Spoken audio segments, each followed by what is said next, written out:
Hello guys, welcome back to my channel.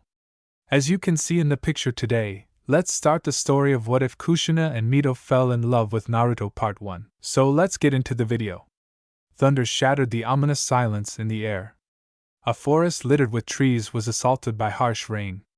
Wildlife was nowhere to be seen, hidden in the safety of natural shelter. The figure stood in the middle of a gargantuan clearing, which was damaged with a visible hole in the middle, broken, and burnt trees cleared the vicinity. The figure wore a cloak, his true identity hidden by a white mask decorated with circular patterns, 2 holes at each side intended to provide space for eyes, and 1 hole above them. He held in his left hand a baby in a pink blanket cradled securely as if the child's safety was very important. Supported on his right shoulder, draped like a sack of potatoes, was a red-headed woman. Her body was bloodied, scads of red lines streamed down her legs, her midsection, her arms, and her head. She seemed dead to the world. The masked man looked to the ground as rain continued its assault. He had remained silent for what seemed like hours before. Finally, he spoke. "You were very impressive, Minato. In my planning, I had failed to take your sacrifice into account. It was neglected on my part." The figure looked around, taking note of the copious amounts of destruction. The land looked like the aftermath of a war. Well, they had indeed been at war, both won and lost. People had died, extinguishing their lives, also their village could continue to live off them. To use them to prosper itself into a strong entity. But rubbish, the masked figure thought. He looked down again, staring intently at a spot as he continued his talk. As Hokage, you have made your village proud and succeeded in cementing yourself as their legacy. But as a father and husband, you have failed your family. In the end, you chose the village over your own children. The man was replied by rain splatter and the occasional roar of thunder, nothing else. Beside to himself. All you have done is postpone the inevitable. Konoha will fall no matter how much you fought for your selfish ideals. The man looked at the baby in his hands. It was a girl, enclosed by a pink blanket. She had been crying a few moments prior. But now, she slept soundly. That was good for the masked man. He did not need any unnecessary crying. The silence was much more welcomed. Shut your eyes to the world, for when you truly open them again, a new world of peace will greet you. That was his ultimate goal, and it was becoming more achievable each second. Your death was unfortunate, Minato. However, I will not be deterred. This world shall know true happiness and peace, and I would use any means to achieve this. One day, you'll understand and come to forgive me." The masked man turned his gaze slightly, eyeing a blue blanket that was slowly getting soaked. There was a bundle in there, but he made no move to help it. "The child will be my instrument to Konoha's destruction. The demon feeds off of rage and anguish. What better way to fuel a boy's anger than a mother's betrayal?" He briefly turned his gaze to the woman on his shoulders, her face hidden on his back. "Yes, she will be instrumental to true peace." The man's posture stiffened. His ears could pick up distinct footsteps driven by urgency. He could hear people converging on this very spot. Soon, the place would be filled with unwanted visitors. He had wasted enough energy as it was. He could not stay here. He made to leave but decided to give some parting words. "Do not worry, Minato. I promise the Kushina will not be harmed, nor will her little girl. They will grow to love as a family and return to your village.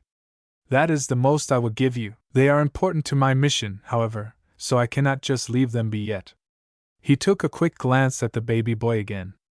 "The boy will be left to this village's disposal, your village. They may grow to love him or hate him, but all will be the same when the child reaches the right age. Your family has a great task to perform. I hope you're proud. I bid you farewell, Sensei." And with that, he shot into the trees, swiftly camouflaging himself with the accustomed darkness. The clearing was silent once again. The baby lay motionless in the wet blanket. Beside it was another body, bloodied and prone. It was a man, his blonde hair mashed with blood, and his shinobi attire was incalculably tattered. His eyes were open, gray, and lifeless. He was dead. Everything seemed too still for just a moment. The rain had stopped. Then the clearing was flooded with bodies, moving swiftly with a purpose. They were all dressed in shinobi attire. One body in particular landed next to the dead blonde. Quickly, the man boomed, "Get this man medical attention, now!" Many ninja acted out, hurriedly taking the blonde to an unknown location. The man who gave the order looked on forlornly, dread already painted on his face. He had seen eyes such as those many times before. He didn't want to believe that their leader was dead, not yet. He looked down and noticed a wet blanket on the ground. His eyes widened in terror. Fearfully, he picked up the bundle and cradled the baby in his hands. He took off the blanket, took a dry cloak out of a scroll he wielded, and placed it around the infant. He quickly felt the baby's chest, applying a small amount of chakra to heal any unwanted injuries. The baby was cold to the touch, but he could feel the faint heartbeat of life. He froze mid-stride. It was only for a few seconds, but he finally realized how grim things really were. He looked around, already knowing something else was amiss. Search for Kushina and the other child. If you see the man that calls himself Madara, inform me immediately. Yes, sir, Sarutobi. An alarmed voice called. Sarutobi looked to the voice, witnessing a man with spiky white hair making his way to the clearing. Jiraiya, I fear we are too late. Jiraiya froze, his face shocked. He shook his head, stern. We lost a lot of good people, I know, but is Minato okay? How about Kushina? Are the kids all right? Sarutobi took a deep breath. This day made him feel truly old. They had lost a lot of innocent people because of Kyuubi's surprise attack. It was horrible. Loved ones were lost all because of the masked man claiming to be Madara. Knowing that the village might have also lost not only a Hokage but a good friend as well really tore at Sarutobi's psyche. We are searching for Kushina and Mito. I have Naruto. But Jiraiya, I don't know if Minato made it. What do you mean? Jiraiya yelled, enraged and scared. This is Minato we're talking about. He single-handedly beat hundreds of shinobi. Jiraiya, Sarutobi forced, face contorted in sadness. Where did Kyuubi go? Jiraiya paused. He looked to the side. His face was grim as realization hit him hard. He closed his eyes and spoke. He told me that if all else failed, he would use the Shiki Fujin. Oh God, no. I applied chakra to Naruto. The seal is there. Jiraiya's mind shut down. His body slacked and he fell on his butt numbly. His face was a mask of horror. He didn't know whether to cry or just scream in rage. I feel the same as you, Jiraiya. It was an unfair fate that robbed Minato and Kushina the life of the family they deserved. And it was an unfair fate that so many lives were lost because of something we were not prepared for. Kushina, where is she? Jiraiya screamed in alarm. They are still searching for her, Sarutobi reminded. He understood Jiraiya's hysteria. The man was already in the process of grieving from one loss. He didn't need another. That bastard, Jiraiya hissed. His eyes were red, he was livid. When I find him, I'll make sure he pays for what he did. Calm yourself, Jiraiya. Right now, we need to focus on tending to our fellow shinobi. We will deal with that man if he shows his face again. Damn it! Jiraiya screamed. Why now? Why when things were starting to look up for them? After all the shit Minato and Kushina had to deal with, why this? Jiraiya? Sarutobi commanded. Calm yourself. Jiraiya stopped his rant and glared at a tree. It wasn't fair, it just wasn't. Sarutobi looked at Naruto. We have to help that Kushina and Mito are okay. You will have your time to grieve, just wait for the rest of the news. We need to know how much damage has been done. Jiraiya looked at the child too. Poor kid. Yes, it's very unfortunate. What are we going to do? If Kushina is alive, we will trust Naruto's care to her. But if she's not, she is. Jiraiya protested, standing up on his 2 feet once again. I'm not saying that she's dead, Jiraiya, but we have to be prepared for anything. Jiraiya crossed his arms and grit his teeth, but let his mentor continue. If she is dead, then I have to put the child into an orphanage. I have little choice but to do so. I'm certain that the council will opt to it, and wait for Naruto's adoption. Jiraiya sighed. Are you sure it's a good idea? It will be like Minato again. If you're willing to look after him, I can leave him with you. Jiraiya's mouth thinned. He looked troubled, not sure if it was the right decision to place a child in his care when his spy network was so active. I don't know. I don't want you to give me the kid and I end up neglecting him. He could die in my care. I'm always busy. You know I'd love to be there for him, but right now, there's just too many things going on. Are you sure, Jiraiya? As long as the kid's safe in Konoha, then there's nothing I can do. When things calm down, I'll be here and ready. That is, if Kushina, I understand. You have an obligation to the village. If we were to lose your expertise and your spy network, Konoha wouldn't stand a chance against invading enemies. Jiraiya nodded, although he seemed apprehensive in agreeing. Yeah. Don't fear, Jiraiya. Naruto will be cared for. So what are you going to do about this situation, Sarutobi? I will wait for Kushina's arrival. Only after that, I'll make a decision. If she's really dead, I will inform the village of her and Minato's bravery in protecting Konoha, and I will make sure that they are aware of Naruto's sacrifice for their safety. Jiraiya nodded, satisfied with what he was hearing. It's going to be a shocker when the village finds out that Minato and Kushina married and had kids. Sarutobi shook his head, face serious with little effort. They won't know the identity of Naruto's parents. It's for the child's safety. If people were to find out that Minato had a child, then enemy Nin would surely come for him. Jiraiya's posture deflated. Yeah, I guess you're right. Sarutobi suddenly smiled gently. Relax, Jiraiya. I'm sure Kushina and Mito will be found soon, then it's all up to her. It will be hard for everyone, I'll admit, but as long as the children are safe, I'm sure Kushina will look after them and remain strong. Jiraiya allowed a tired grin. Yes, Kushina would be found and he wouldn't need to worry about Naruto. It was okay, everything was going to be okay. I need to take Naruto to safety. Go on searching for Kushina and I'll catch up, Sarutobi said, swiftly hurrying in the direction of Konoha. Jiraiya nodded, going deeper into the forest. After he found Kushina, he would need to see Minato anyway, if only to pay his respects and grieve. It shouldn't be that hard to track down the redid. If anything, she should still be around the area. The clearing was empty again.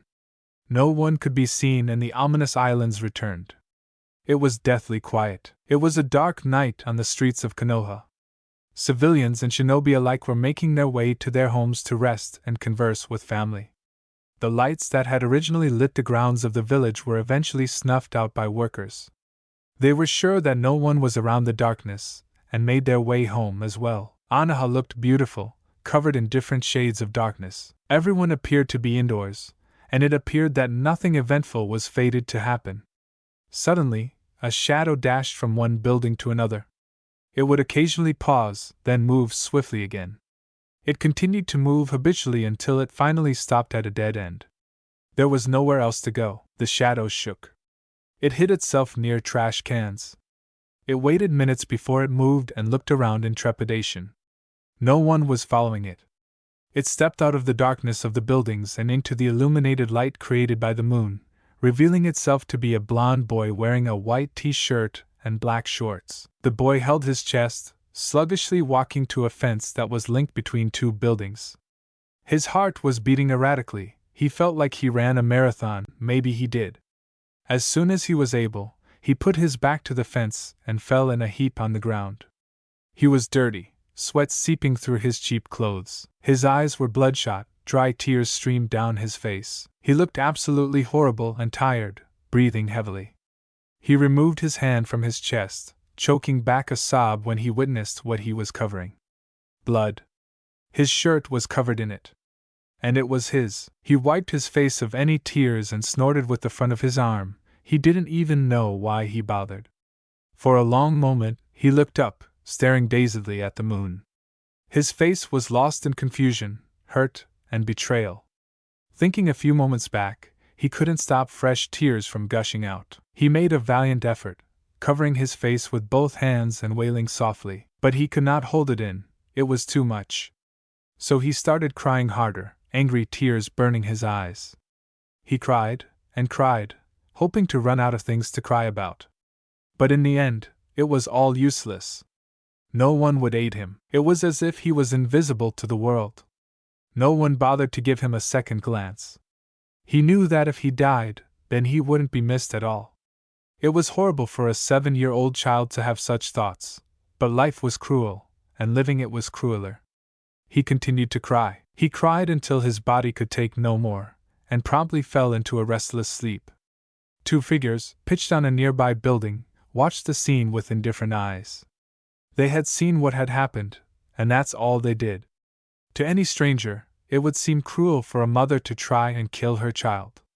But this child was an exception. He was special, and because of that, the umbu currently watching him didn't bat a sympathetic eye. Naruto Uzumaki once started. If I had just come into Konoha, I would have been fooled and actually think the boy was normal. Normal or not, the other replied, Sarutobi wanted us to keep an eye on the boy. Sure, but at least that's all we have to do. We are to inform him of anything alarming, as well. Do you think this counts? What? His adoptive mother stabbing him? No, I don't think it's significant. He can heal himself. That's Naruto for you, always the special one. Yeah, the special demon brat. That was all they exchanged. They remained silently again, watching as the broken boy cried in his sleep. It had been 2 months since he had found himself on the streets. Naruto felt lifeless every day. It was always the same routine. He would wake, realize how filthy and alone he was, and would start walking around the village, aimless. If he bumped into any civilian, he would just be glared at, but ignored. They all ignored him. No one gave him the time of day. At first, he was hurt that no one seemed to care about him. But soon, it was just a common sting.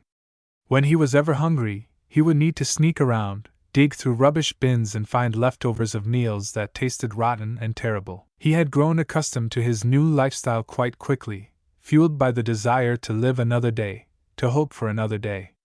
It wasn't long ago when he had a mother who treated him so lovingly. She showered him with affection and always comforted him when he found it difficult to make friends. He loved her with all his heart, and she tried to kill him. Even now, he was still shocked with what she had told him. That fateful night was not the only moment she had tried to take his life. She had poisoned his food before, cursed him to death over and over. How could a mother who showed so much love to him be so cruel? He felt his heart shatter into pieces again, and felt every shard pierce harshly into his chest.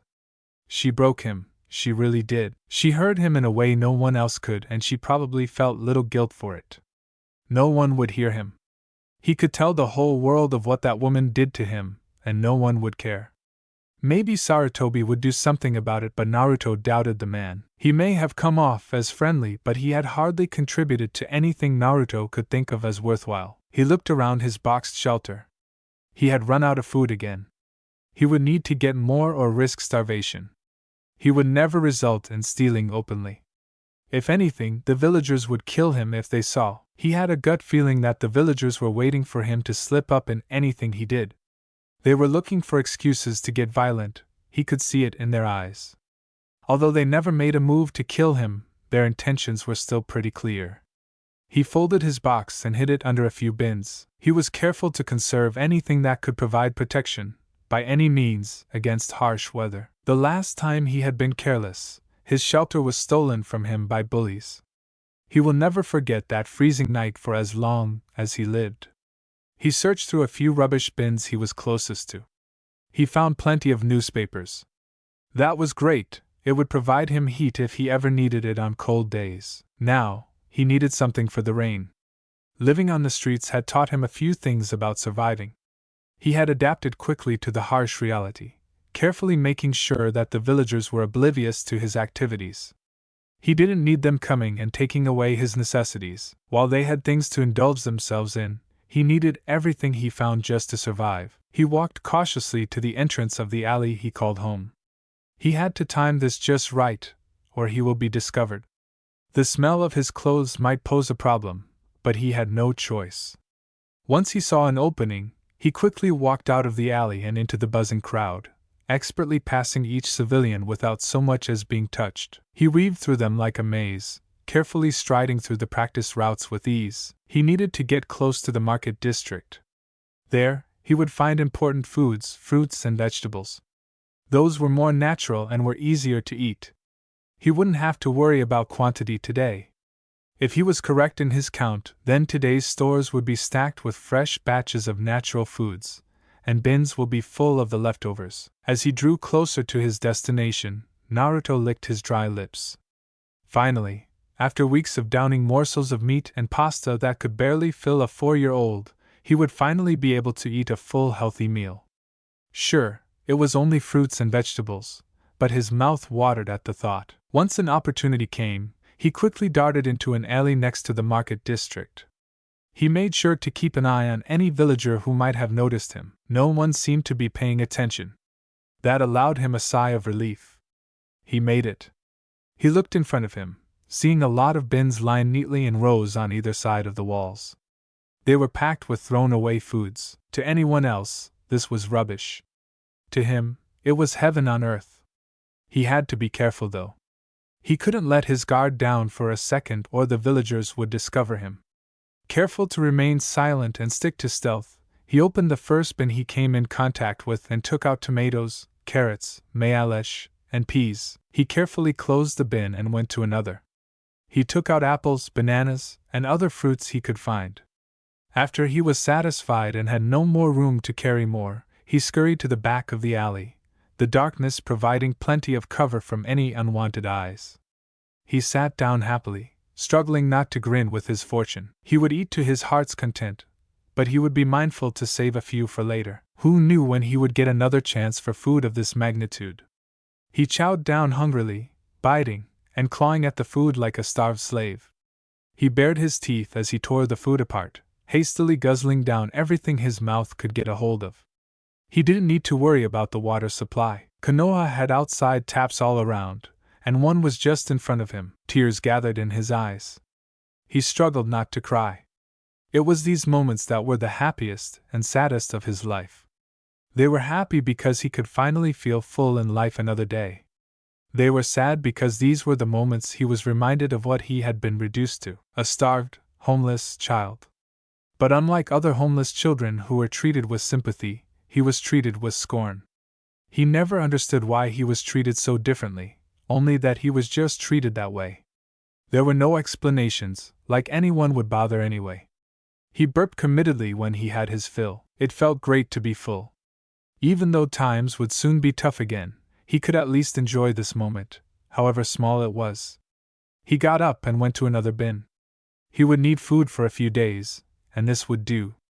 He rummaged for anything else other than fruits or vegetables. A grin tore his face when he found instant noodles that were half finished and still in the packet. Once he removed all that unwanted dirt, they'd be great to eat. Besides, he was used to hand-me-downs. Abruptly, he sensed his blares at him. He stood straight, unfamiliar with the feeling. It was as if something was calling him, warning him. He gulped in trepidation. Has he been discovered? He had whipped to the alley's entrance. No one seemed to pay the area any mind, too engrossed in buying their groceries. But his senses didn't stop. They told him to look harder, to find something. So he did. He squinted his eyes as he roamed every villager that passed by the place. He was about to give up, but his eyes locked onto someone and froze. It was a woman. She had long red hair and a beautiful face partially covered by a hood. She wore a kimono and walked among the crowd with authority. Naruto didn't know why he couldn't take his eyes off her. She was just like any other civilian or ninja. She didn't deserve his attention. But then, she stopped and looked his way. When her eyes fixed on him, it was as if time had stopped. She stared at him intently, both in curiosity and confusion. He stared back, surprised that she had even noticed his position. He knew many villagers, but couldn't really place her name on his list. Was she new to Konoha? Had she heard to stay away from him? He mentally shrugged in the end. If she wasn't hostile, then he could move on from this like nothing ever happened. But she didn't move. She kept staring at him, more focused than before. Her eyes drank in his form. Naruto was confused with her fascination towards him. She didn't seem malicious, but she didn't seem kind either. Her eyes were calculating, and in a sense cold. He must have been a means to add something to her apparently boring day. Naruto looked away. Let her stare. Let her scorn. He was used to it by now. No one could be trusted. She stared a while longer, still rooted to the spot. Then her eyes widened and she looked down at something else. She smiled at an unseen source and gave a nod, finally leaving without a second glance. Naruto sighed in relief. Okay, he was used to villagers staring at him, but that felt different. He didn't comprehend the feeling, so he pushed it to the back of his mind and continued to work. The Hokage Tower wasn't naturally busy today. Ninjas went in and out occasionally, sure, but that was just it. Nothing eventful happened, and the secretary to the Hokage had swiftly gotten bored with the mundane work. She continued to fill in paper, absent-mindedly dealing with guests without looking at them. Today will be no different. What could possibly happen? Excuse me, I am here to see Sarutobi. Do you have an appointment? The secretary boredly questioned. She didn't lift her head to address the guest. Honestly, she couldn't care less who it was. No, I don't, but I think he will make an exception for me. Look, the secretary started, if you don't have an appointment then you make one. No one is special around here including you. I'm okay, I'd like to make an appointment. The secretary took out a pen. Name? Kushina Uzumaki. Well, Kushina. The secretary's eyes widened when she registered the name. She looked up in surprise, shocked to see the redeeded girlfriend of the yondaime. Kushina-sama. That would be me. I'm so sorry. I'll take you to Hokage-sama right away. The secretary squeaked. She felt immensely embarrassed for talking down on such a respected woman. Hell, she never expected to see Kushina, the supposedly dead kunoichi, again. Thank you, that would be acceptable. The secretary scurried to her feet, making to guide the Uzumaki woman up the flight of stairs. She was confused, of course. She had so many questions she wanted answers to, but it would be disrespectful. Wait, Kushina said to the woman. She turned around and knelt on her knees. That's when the secretary noticed another repeat. A small girl, looking no older than 7. Sweetie, Kushina addressed softly, are you ready? The reader nodded shyly, keeping her head down and her hands together. Kushina smiled and took the little girl's hand on her own. She looked at the secretary again. Suddenly, she wasn't cheerful anymore. You may take me to Sarutobi. The secretary nodded, surprised with the woman's cold 180. She led her up the stairs until they approached the 2 twin doors. Yoshina-sama, I am so glad to see you again. We were all worried that you had died. Oh, you were you? The secretary nodded furiously. Yes, thank goodness that you're alive and well. It is fortunate. Now allow me to talk to Sarutobi. Of course, my lady. The secretary bowed and opened the doors. Hokage-sama, you have a guest that requests your urgent attention. Please tell them to wait. I've got stacks of paperwork that's definitely more than I can handle right now. Hello, Sarutobi. Sarutobi stopped in his tracks when he heard the voice. It couldn't be. He looked up, staring into the familiar face of Kushina Uzumaki. Kushina? He sputtered, rising to his feet so fast that his chair toppled over. It's been a while, old man. Kushina, is that really you? Sarutobi asked, completely taken aback with the woman in front of him. It was like a dream. She had disappeared 7 years ago, no trace of her could be found. It was a heavy burden on Sarutobi, who had to mark her as dead. If he hadn't, she would have been labeled a missing man by the council. He thanked God it never came to that, but he would have never expected to see her again. Do you think you're free to make sure I'm really me? No, he hastily put it out. I know it's you, Kushina. There's no mistake about that. Kushina nodded gracefully. Sarutobi looked down, noticing another mop of red hair. Mito.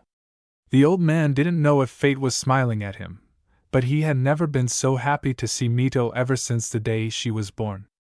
It was her all right, resembling her mother in looks, but not mannerism. This must be Mito, Sarutobi said kindly. How are you, child? Mito bit her lip. She looked to her mother, and back to the old man. I'm well, sir, Sarutobi chuckled. She was such a cute girl. As nice as Sarutobi is, I'm afraid this visit is serious. Is it? Seriously? Sarutobi looked confusedly at Kushina. He had so many questions to ask her. He nodded and offered a seat to both his guests. Once seated, Sarutobi started. Where have you been all this time? All will be revealed soon enough. I want you to request a council meeting. What? Sarutobi queried in confusion. She just got back, and she wanted a council meeting. Request a council meeting. There are plenty of things I feel I need to discuss with the aforementioned audience. Kushina, you just returned to Konoha. I need to know what has happened to you. What have you been through? Don't you need time to rest? Kushina shook her head. Sarutobi wasn't sure which question she was denying to answer. It would be too long if I explained it to you and the council individually. Sarutobi still wasn't convinced. Perhaps you should rest first before seeing the council. There is no point, they will soon know of me and request my presence themselves. I want to beat them to it. Realizing he had no other choice, Sarutobi nodded his head. I will organize the council meeting immediately. Kushina nodded and stood up. Come, little one, let's go. Mito grabbed her mother's hand. Kushina turned her head and looked at Sarutobi again. I will be at my estate. Call me when the meeting begins. Even though Sarutobi was happy for the woman's return, something in the back of his mind was tugging, telling him that he was forgetting something, that something was wrong, but he ignored it. Now wasn't the time to worry about petty things. Yoshina was home, and that's all that mattered. He started riding. Yoshina walked down the street of Konoha gracefully. She made sure she had a firm grip on her daughter's hand. She gazed at the villagers. Those who recognized her stood still with shocked expressions. Those who didn't stared at her curiously. However, her gaze was not that of warmth and mischief. Her gaze was callous and guarded. She acted like she didn't know them, any of them. It was as if they were all strangers to her, and she'd like to keep it that way. Chan, why are they looking at us? The young girl asked nervously, squeezing her mother's hand for comfort. Kushina squeezed back. Just ignore them, sweetie. We'll be home soon. The young girl nodded, but her apprehension had not left her. Shina stared at the Namikaze estate with a plastered frown. The place truly had seen better days. The place was big with a decoration of shaded cream paint outlining each important section of the infrastructure. The structure itself still remained solid but looked tarnished and old. Surprisingly, the gates remained unchanging but were rusted from lack of maintenance. Sheena could only guess what the inside of her once proud home was like now. It wasn't as luxurious as before. But with time, that will change along with everything else around here. She looked at the broom she had bought for this occasion. Mito mimicked her, staring at her own little broom that was purchased from the same store as her mother's. Kushina mentally shook her head when she noticed what her daughter was doing. She had told Mito that their home would need a little work because no one bothered to look after it. And she had been right, no one bothered. These people were one disappointment after another. And Mito, the girl, was adamant in helping her mother clean. Kushina had told her to let her do all the work, but her little angel wouldn't budge. Kushina fixed her face and scrunched up her sleeves. Okay, little one, let's get started. Mito nodded in determination, scrunching up her little sleeves as well. Right, Kaken. They started cleaning the large home. Kushina felt frustrated for underestimating just how far damaged the home was. She would need to get new beds, new lounge furniture, new cutlery, and just about everything else a home needed. Mito? She called while sweeping the kitchen. Yes, Kaken. Her daughter's faint voice replied. From what Kushina could guess, she sounded like she was in one of the bathrooms close to her. Remember to take out anything that's in a plastic bag. Don't touch anything else. But Kaken, I'm not helping. Yes, you are, Kushina protested. Now get back to work, little lady. Can I still dust and sweep? Kushina paused to consider. She nodded her head. Sure, and make sure that's all you do. Pine, Kaken. Kushina could tell she was pouting, but she wasn't going to fall for it this time. Nito may be cute, but she had a devious side to her, one that Kushina will not be suckered to again. She put all the old clothes and curtains in a plastic bag to think that those sorts of things could look so horrid after years of disuse. She took the necessary items outside of her house. She strode past the gate and put the rubbish in a few bins that were nearby. She looked behind her and noticed her daughter carrying her own bags approaching her. Hey Kushina-sama, Kushina turned to the voice. It was a man dressed in a standard civilian kimono which was gray in color. Kushina was surprised that someone actually had the guts to approach her, but she hid it well. Raising a condescending eyebrow, she leveled her eyes on the newcomer. Yes, that's me, and you are? The man fidgeted on the spot, evidently nervous around the widow. He understood her impervious attitude towards him. After 7 years, she suddenly appeared out of nowhere with a child. She must have had quite a rough life before she came back. The man could only guess what horrors the replete experienced. I was told by Shinka that you had arrived home in Konoha. Shinka? Oh. He is the man that you purchased those brooms from. He is a very close friend of mine, my lady. I see, and why are you here? The man gulped. He had never remembered a time when he was actually scared to be in the same presence as the woman in front of him, but he felt an obligation to do so. Ashina was well respected around Konoha. She was legendary in her own right. Stories of her bravery to protect Konoha spread like wildfire for years. Every kunoichi looked and fixated on her and Tsunade in the same regard as mentors, and every shinobi respected her abilities, her willingness to lay everything on the line so that others could see a brighter day. She was their heroine to the very core of every villager. Well, the man swallowed. I saw that you were taking a lot of stuff out of your estate. Yes, they are old and cannot be used in a healthy environment, Kushina said evenly. Well, I will be honored if you could use my store's furniture to refurbish your home. We have all the necessities you need, and we'll even throw in dining cutlery for you alone. Kushina hummed. How much will all this be? Are you kidding? The man gasped, wide-eyed. For you, my lady, it's free of charge. Really now? Yes, I can never hope to treat you like a commoner. You were together with Minato, so he obviously thought greatly of you. Yes, I agree. If there is anything else you need from us, anything at all, please don't hesitate. We are forever grateful for all you have done for us. Sheena nodded and opened her mouth to speak but was cut off with a sudden poof of smoke. An Umbu operative was bowing before her. If it wasn't for the gravity-defying gray hair, Kushina would have never guessed the Umbu's identity. Good morning, Kushina-sama. Your request for a meeting with the council has been granted. The meeting is underway and the council members await your arrival. Thank you, Inu. I will make my own way to the council meeting. Inu nodded his head and swiftly left. Kushina had analyzed the man's behavior in those few seconds that he had been here. It was subtle, but Kakashi looked like he wanted to be anywhere but near her. Although she really didn't care, she found the behavior oddly suspicious. Little one, let us get dressed and go. Okay, Kaken. Hashina fixed the man an even look. You may do as you will to this place while I'm gone.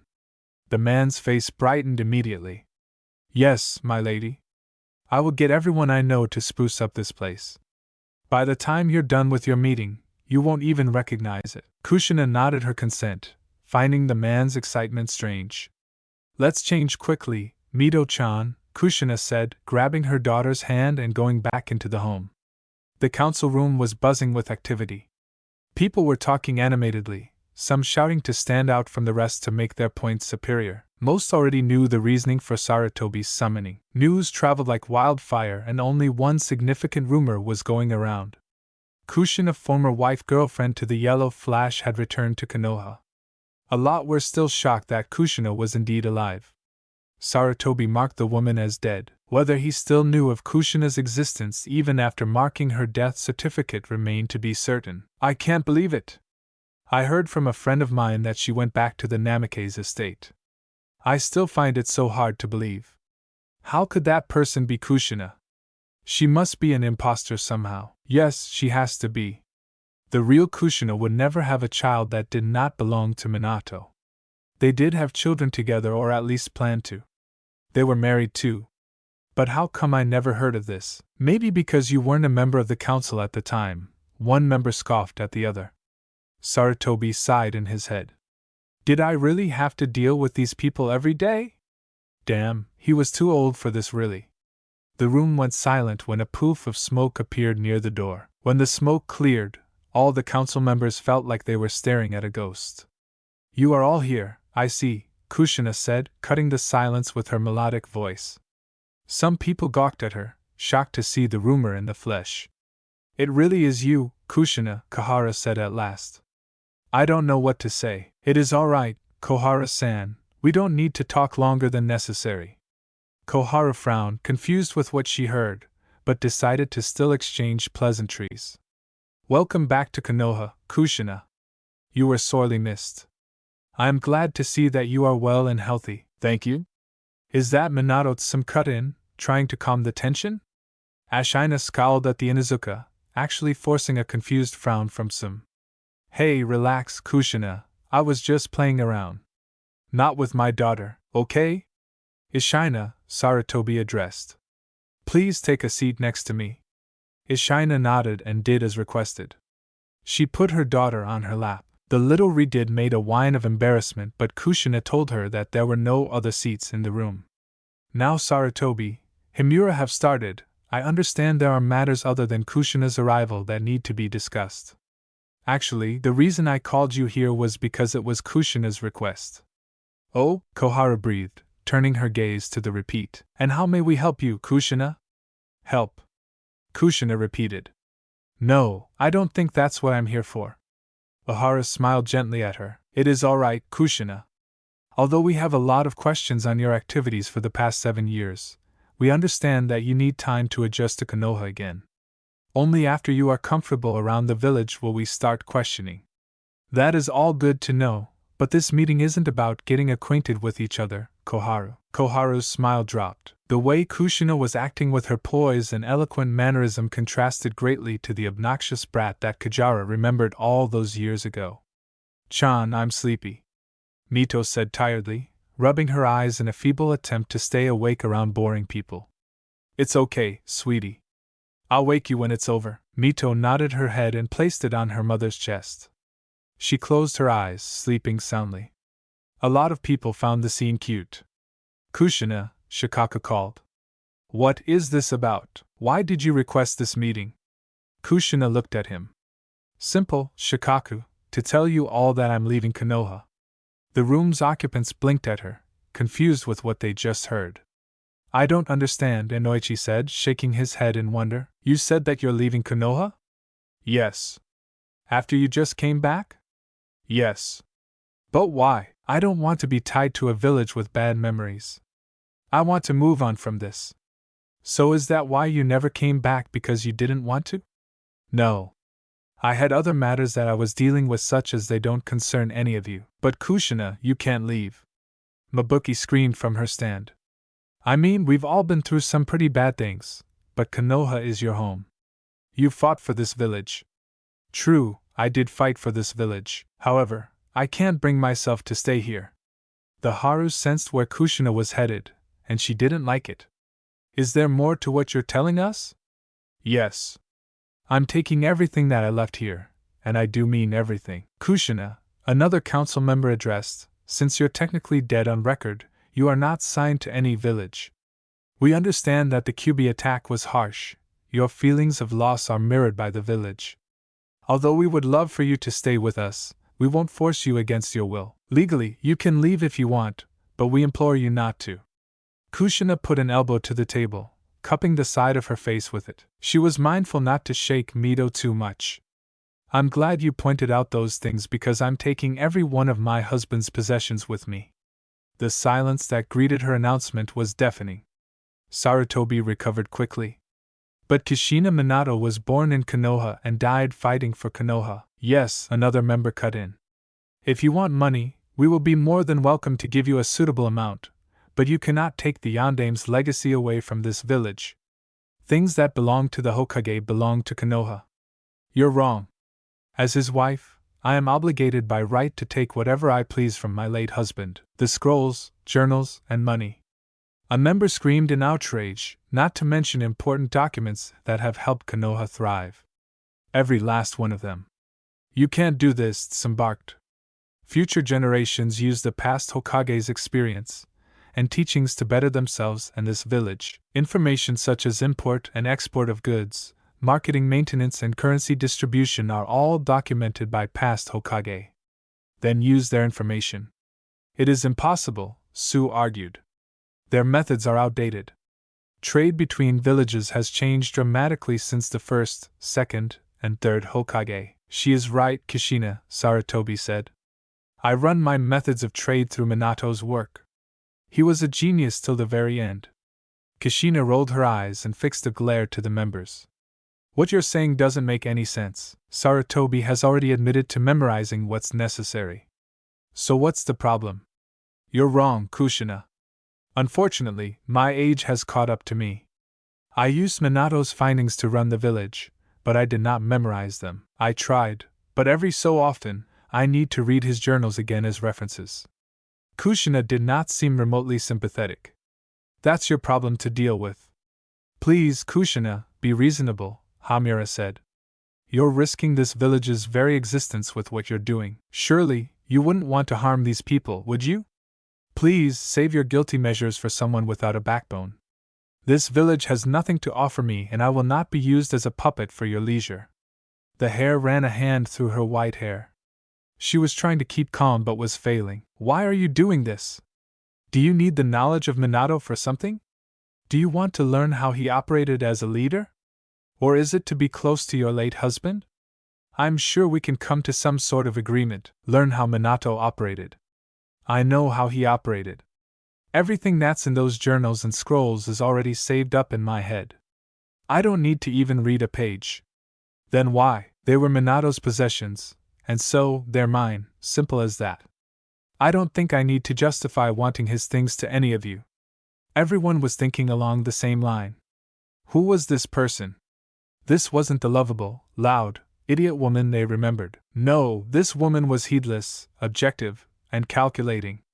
Sarutobi could feel the beginning of a headache. He would have never expected something like this from Kushina, but it was happening right in front of his eyes. People were starting to sweat. The situation could not be any worse. Right here and now, they were at risk of losing everything. Most of them knew that there was nothing they could do. They couldn't force Kushina to stay because even though they could lift her death and threaten to label her a missing nin, she did not belong to Konoha to begin with. In the end, it would be Minato's marriage to her that would ruin them. Aharu's mind was thinking a mile a minute. The window was slowly closing for all of them. Kushina had them by the necks. All she needed to do was squeeze to kill them. I think that is all, Kushina said, deciding to end this now. She made to wake her child. Wait, Koharu yelled. I have an offer for you. There's nothing you can offer them. The position as Hokage. Koharu cut off. They were gasping all around. Are you mad, Koharu? A council member yelled. You cannot seriously think that giving her such a post of power is the right decision in this situation. Think about it, Koharu defended. She is well aware of Minato's way of operations. She can maintain this village's well-being and the Yandame's possessions would remain in Konoha. Kushina fixed her gaze on Koharu. What makes you think I want to stay here? Think about it, Kushina. You want to leave because this place brings bad memories, right? Kushina didn't reply. Koharu continued anyway, saying, why don't you stay and make better ones? You will have a stable home. You will be respected and your daughter will be assured protection from any harm. What do you think it would be like if you were not around and she was kidnapped or were somewhere else? Ashina did pause in her refusal when she heard that Koharu was right. She would have access to Umbu and her daughter would be protected all the time. As for education, Konoha offers the best education in all the lands. Your daughter's future would be secured here. The only thing we ask is that you look after Konoha as your late husband has. What makes you think I'm the right leader for Konoha? A moment ago, I was ready to leave. Because, if anything, you are fair, Kushina. I can see how mature you've become from the last time we met. Other council members started to discern what Koharu was aiming for. Tie Kushina to Konoha by any means necessary. She had everything they desired, Minato's possessions and his legacy. Mito. To lose all that would truly mean Konoha's downfall. Now, obviously, there were risks involved such as Kushina driving Konoha to the ground. But Kushina, albeit a little different, was still Kushina. She still cared about others, proof being how affectionate she was to her daughter. Kaharu knew that Kushina would be fair as a leader. She already was aware of how things worked from witnessing Minato countless times. She was strong as well, slightly higher than their most skilled Anbu, Inu. But Koharu, another member cut in, is not nearly as strong as Minato. The man's skill was unmatchable and his sealing techniques could never be measured. Who do you think taught him sealing in the first place, idiot? Koharu rebuked. That shut him up swiftly. Hell, it surprised a lot of people how much they underestimated the Uzumaki woman. Koharu turned her gaze to the members. Sarutobi cannot run Konoha forever. Kushina is the best candidate. She is skilled and has leadership qualities that this village needs. Her will of fire is strong, and we can be assured that she will not treat her late husband's home poorly.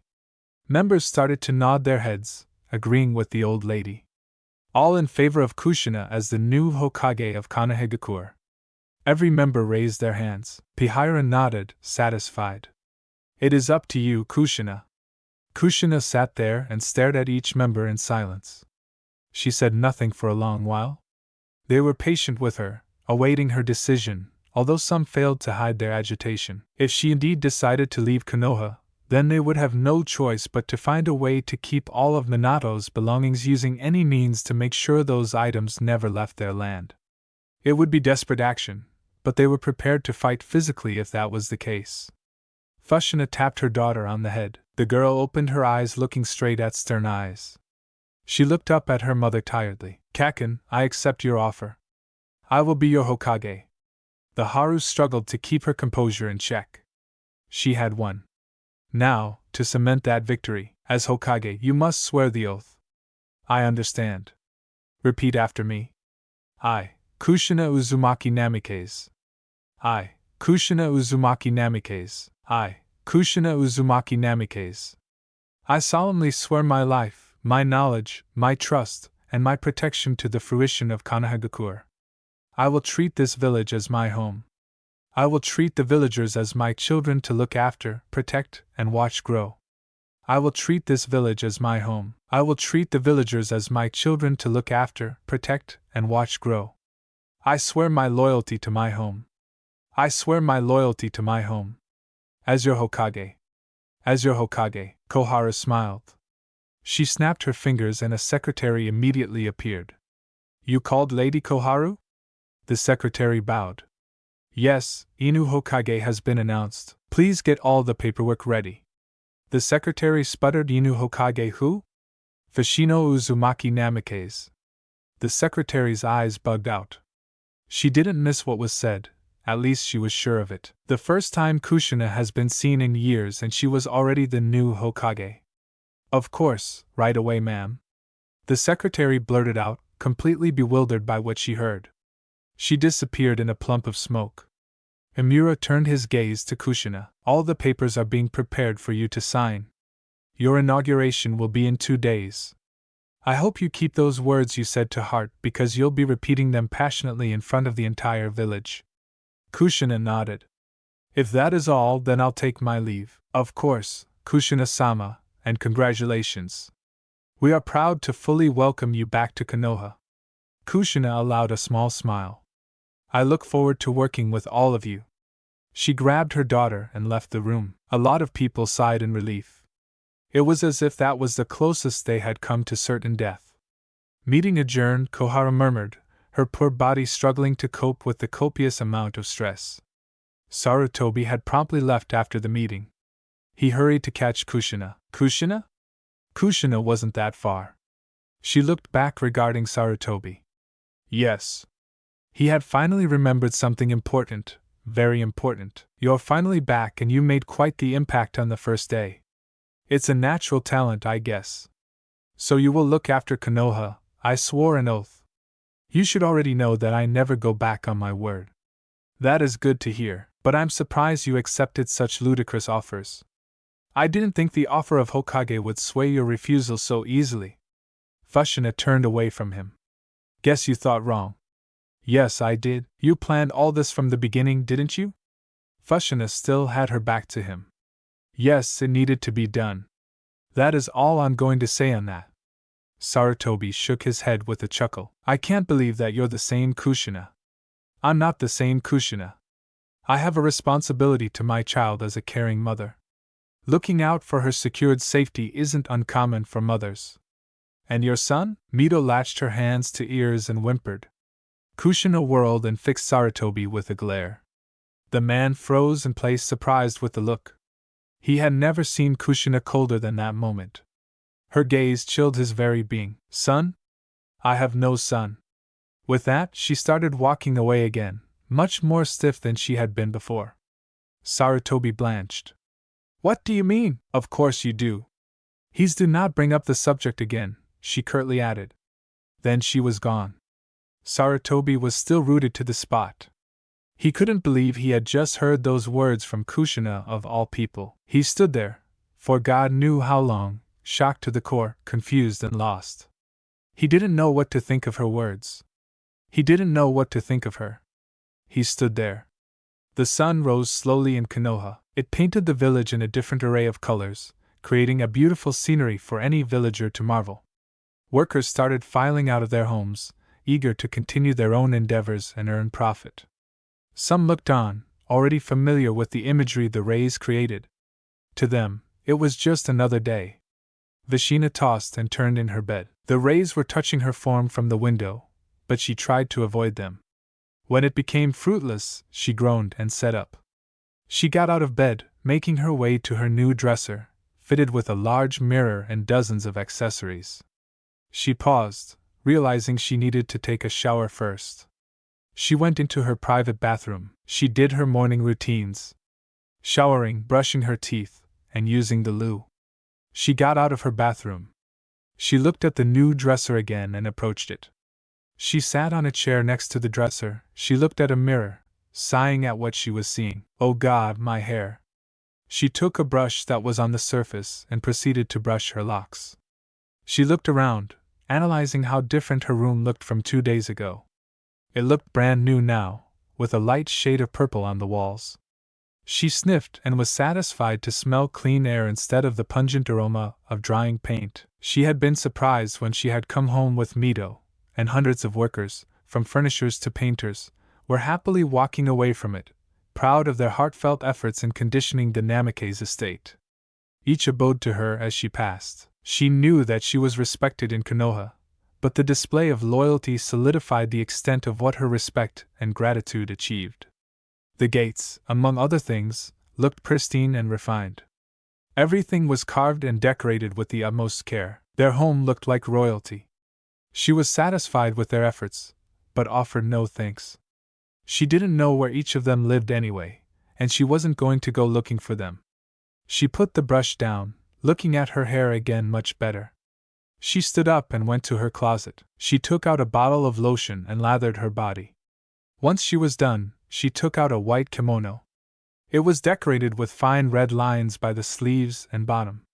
It was designed to enclose her chest area and retain her modesty. A red sash would complete the set. These were the clothes given to her by the council, a sign of her loyalty to them. She mentally scoffed if they only knew. As soon as she was done putting her clothes on, she left her room and made her way down a few stairs. Mito? She called. Yes, Cat-chan? The voice echoed. Okay, if Kushina guessed right, then her daughter was still changing. Are you ready to go yet? I'm almost done. I'm just getting the sash thingy on. Do you want me to come help you? No. It's okay. What's the matter? Embarrassed by your cock and babying you? No. Sheena stifled a laugh. You're not a good liar, sweetie. Come down when you're done. I'll make breakfast. Wait, I can help. Sheena rolled her eyes. You don't have to help with every single thing. I'm your kaken, let me do my job. Okay. Kachina nodded to herself and went into the kitchen. Breakfast had been quick to make. They were really running out of time, so to her shame, Kachina made ramen. Well, she guessed made wouldn't be the right word for instant ramen. Okay, Kaken, I'm ready. Mito exclaimed, rushing down the stairs and into the kitchen. Fushina looked at her daughter and laughed. Mito pouted. What's so funny? Fushina struggled to stop. I really should have helped you with that. Mito looked like a mess. The sash was tied incorrectly and her kimono was too loose. She looked like she had just woken up. The little girl folded her arms. It was my first time, Kakin. Kushina smiled softly. I know, and I'm proud that you tried. Mito smiled. Thank you, Kakin. Kushina went to her daughter. She fixed her kimono and expertly tied together her sash. After she was done, she rubbed Mito's head affectionately. I love you. I love you too. It's you and me against the world, little one. Are you sure you can handle it? As long as I have you, Kakin, I know I can. That's what I like to hear. Let's eat breakfast. They sat at their dining table. Mito looked to gnaw at all the cutlery. That's a lot of spoons, Mito said. Yeah, I'll need to teach you proper etiquette soon. So I put them out for tonight. Etiquette? Mito asked. Kushina smiled at her. I'll tell you about it tonight. Okay, Mito said, then she noticed the food. She leveled a look at her mom. Kushina smiled sheepishly. We need to hurry, sweetie. Today's the day. Okay, but next time, Kakin, please let me help you with the food. No problem, now let's eat up. They ate breakfast together in comfortable silence. And Noha was buzzing with excitement. Lamps of disparate colors embellished the streets. Stands of foods and games were slowly being lined up. The day was a day of rejoice, and the villagers were planning on it. This day would be dedicated to their new Hokage, and they would celebrate him moderately. Preparations were underway. People advertised the inauguration gleefully, highlighting the wonderful day's events, water balloon fighting, knocking objects for prizes, and much more. Some obviously knew that they would get drunk with all the festivities. Before any of the fun could commence, they needed the new Hokage to be crowned first. So they all gathered at the Hokage Tower. Sarutobi, Koharu, and Himura were situated at the top. They had everything prepared. Sarutobi held his hat in his hands, awaiting to hand his former title to Minato's wife. He reflected back on the conversation he had with Kushina. He was shocked with her attitude concerning her son.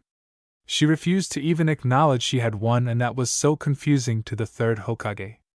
For one, Kushina had always been fiercely protective of the things she held dear to her. She had no life when she came to Konoha, losing her family, being a Jinchuriki and surrounded by strangers. But once Minato came along, her life changed for the better, and she came to love him and this place. She always proclaimed how family was important. She told Sarutobi specifically that if she ever had children, then she would do anything to make sure that they were safe. So what happened?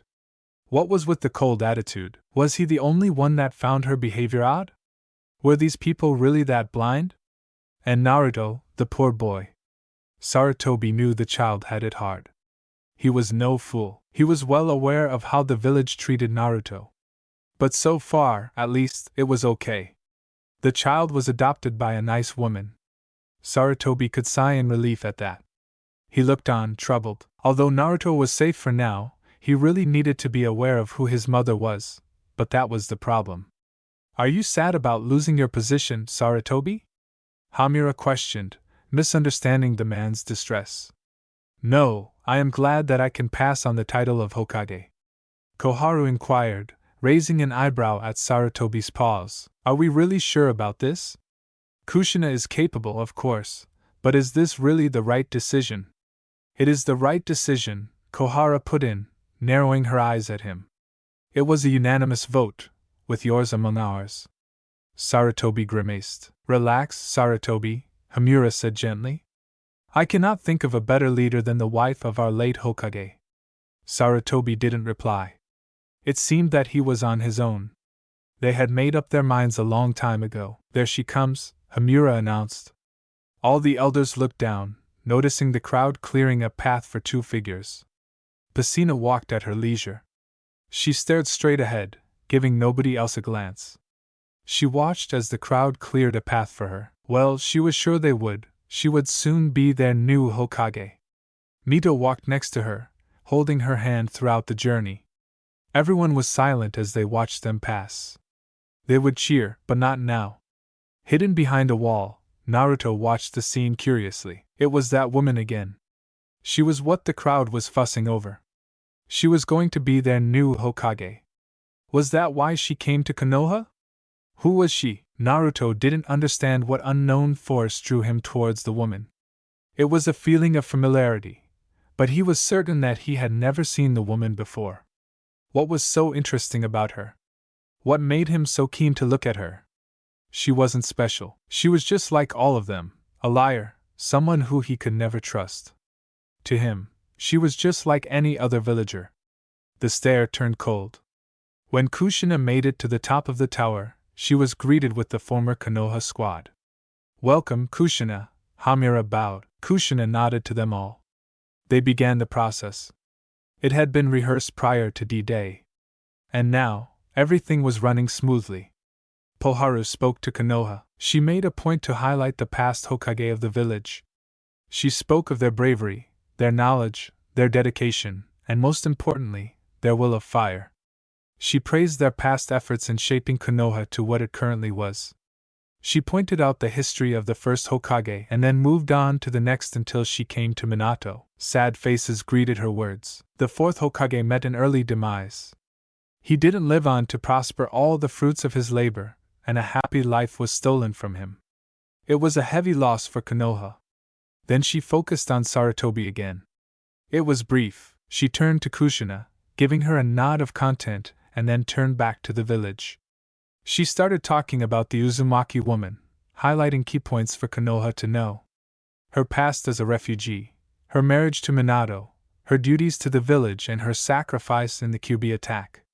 All her efforts earned shouts of praise from the village. Ashina's eyes flashed in fury, but it was too fast for anyone to notice, and it was gone. Omura put his hands up in the air to silence the noisy village. They stilled, waiting. He turned his gaze to Kushina. "It is time."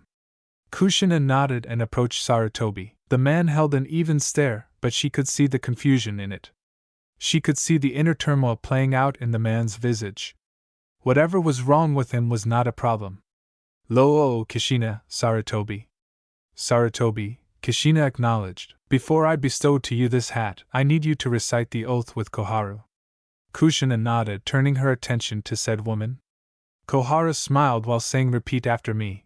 I, Kushina Uzumaki Namikaze. I, Kushina Uzumaki Namikaze." They continued the oath like before. The villagers watched in rapt interest as the inauguration drew to a close. "As your Hokage. As your Hokage." Koharu allowed a tired grin and turned to Sarutobi. Sarutobi's mouth thinned, but he approached Kushina nonetheless. "By the power bestowed on me," he placed the hat above the redhead's head. "I, Hiruzen Sarutobi, name you, Kushina Uzumaki Namikaze, my successor." He placed the hat on Kushina. The crowd erupted into frenzy, screaming and shouting in happiness. Ashina walked to the front of the Hokage Tower's roof and addressed the people of Konoha. "Thank you for your acceptance. I swear to you all, I will strive to maintain and strengthen Konoha so future generations can take pride in this village. Our will of fire will remain strong for as long as I stand." The crowd cheered again, louder and more vocally than before. Ohara stood next to Kushina and addressed the mob. "I give you all, Kushina Uzumaki Namikaze, 5th Hagak of Konohagakure." The celebrations started in the afternoon. Carnival games were on display and everyone was involved. The streets were filled with dancing civilians. Even shinobi that would usually be on duty allowed themselves time to unwind and join the mass. Some civilians drank sake to their heart's content, some already walking sluggishly, suffering from the after effects of too much alcohol. Music was played all around the village, some good, others horrible, but people couldn't care less. It soon turned dark in Konoha, but people continued to revel, undeterred by time. The street lights illuminated the entire village, providing vibrant colors. Yoshina sat on a special table, which was made exclusively for members of the council. She watched kids run around gleefully, she watched couples playing the many games on offer, she watched hammered civilians pass out a few feet from her. She watched all these things dispassionately. "It is not to your liking, Hokage-sama?" Inoichi asked from his seat. "No, I have a lot on my mind, that's all." "Well, you don't need to worry about anything now. Celebrate." Fushina looked at the person that spoke, Shikaku. He had a blush on his face, and it seemed like he was having trouble concentrating with the way he swayed back and forth in his seat. He was drunk. Fushina mentally shook her head. What a world! Fushina uzumaki namikaze. Fushina looked at who called her. It was a man, one eye covered in bandages and using a cane to support his frame. He looked shady dodgy. He walked to the council table, undaunted. Sheena felt a tug in her mind, warning not to do anything rash. She frowned at him. Please return to your civilian celebration. This table is strictly for council members only. The man froze mid-stride.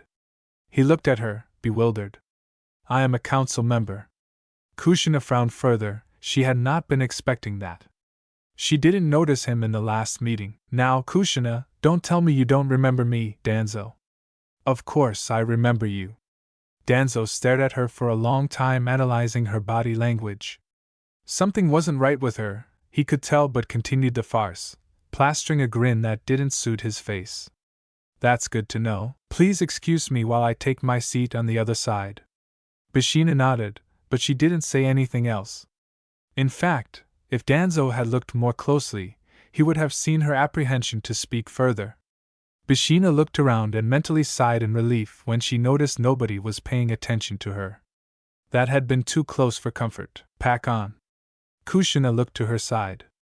Mito was in a seat directly next to her. Normally, it would not be allowed, but she was Hokage now and things were different. Yes, Mito-chan, where is Sarutobi Gigi? He said he needed to rest. He's at his home. Oh, I hope he's okay. Kushina rolled her eyes. You worry too much, little one. I can't help it. Mito protested. Kushina shook her head. You're just too nigh. Get away from here, demon. Kushina's head whipped to the voice. It was a man. He had in his one hand an empty sake bottle. He was looming over a child. At least, that's what Kushina could tell. She squinted her eyes to focus, and they widened. The boy's head was bowed, blonde hair covering his eyes. His dry lips were partially parted. He just stood still. You think you can dig in my bins and get away with it? The drunken man slurred. Naruto didn't move. He knew if he did, the man could give chase. In doing so, the man could discover where he lived. No, he couldn't move. He couldn't let them take away his necessities. He needed to wait. Did you not hear me, you piece of shit? The man demanded. Naruto's heart was beating erratically. This was for the best. He had dealt with drunkards before. It was best to do nothing, to wait for the opportune moment. He felt like kicking himself from getting caught, but he had been curious about the celebration. A moment ago, he had been sleeping in his box, then he heard music. He woke to lights and laughter. He was surprised that people were taking this whole Hokage thing so seriously. It seemed like there were a lot of things going on, and he had been inquisitive to know more. At first, he snuck where he could, trying to see what activities were held. He saw many things, but one stood out. Toys, the vendors were literally giving them to every child in the village. He saw stand owners calling kids over and handing them dolls, bowls, action figures, masks, and paddles.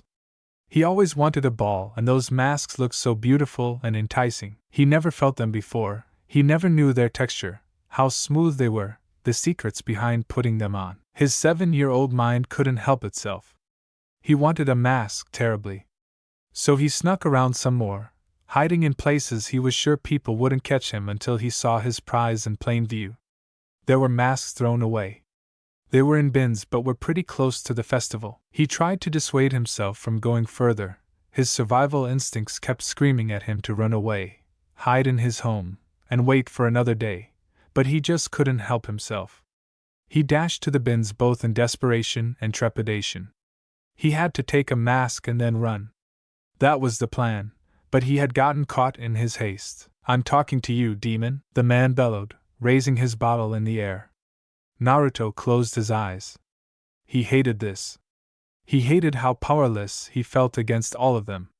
He hated how he still thought of her, the woman that took his heart and tore it apart without mercy. He hated how these moments made him want to run to her, to beg her to take him back, to tell her that he'll be good as long as she loved him. He stood there, waiting for the strike to his head. He could already taste the blood, and his body shook. The man brought his arm down, aiming squarely for the child's cranium. His movements were swift, and his intentions were clear. He wanted to hurt the child as much as he could. Clap. Naruto heard the sound. He winced, expecting to feel pain at any moment, but he felt nothing. He waited and continued to feel no pain. He slowly opened his eyes. He looked up, eyes widening in disbelief. The red-headed woman was standing over him, one hand latching to his attacker's wrist. She held him in place, looking at him emotionlessly. "What do you think you're doing?" she questioned fiercely. The man blinked a few times and sputtered. "Kushina-sama, please let me deal with this demon." Kushina leveled a glare at the man, which shut him up. "Walk away," she said warningly. The man stared at her in surprise, but nodded in respect and started walking elsewhere. Kushina looked around her. She was surprised to notice that no one seemed to care about the scene. In fact, they acted ignorant of it. The only people that had their attention on her were the council and her daughter. She looked at the council members. Some stared guiltily, others glared at the blonde boy. She really didn't know what to make of it all. She turned to the boy. He was still rooted to the spot. She noticed that he was shaking. It was evidently fear that took over him. Dialed, she addressed monotonically, "Are you all right?" Naruto didn't say a thing. It had gotten worse. This new Hokage was involved now. She couldn't be trusted. She wanted to hurt him. He shook his head furiously, realizing that he had to get out of this place. He turned around and broke into a sprint, running as fast as his legs could carry. Yoshina stared in shock as the blonde ran away from her. Her arm had been raised to reach him, but froze in the air. She watched on as the party continued, staring in disarray. Yoshina and her daughter had decided to excuse themselves from the celebration. Hordes of people cheered at her yet again as she left them to their own devices. She knew they wouldn't stop the party just because she left, but she had lost her appetite for it all. They were back in the Namake's estate. She was currently tucking Mito into bed. "Hashan?" "Yes, little one?" "Why did that man try to hurt that boy? Did he do something bad?" Kushina looked at her daughter.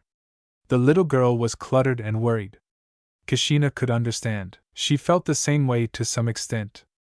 "I'm not sure, Mito-chan, but I'll get to the bottom of it, okay?"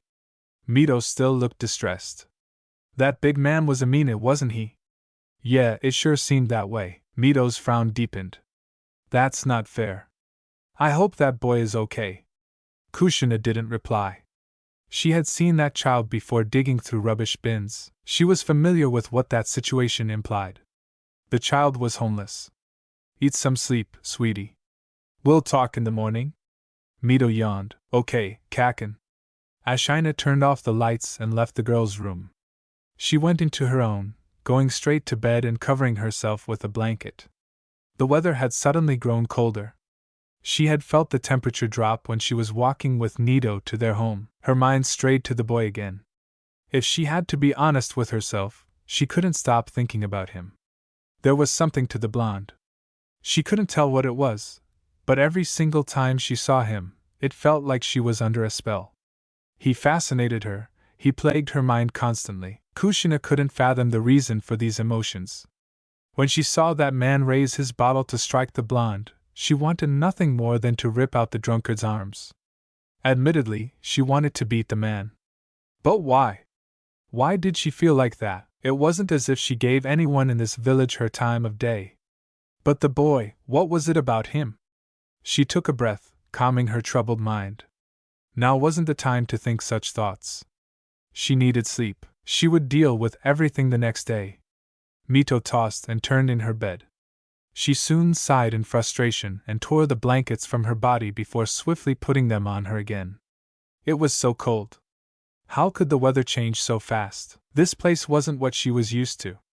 She could still hear the soft melody of music in the distance. The village was still into their celebrations, and it didn't seem like the weather affected them at all. She thought about many things. Her life, her experiences, and her journey with her Kaken, the blonde. The boy.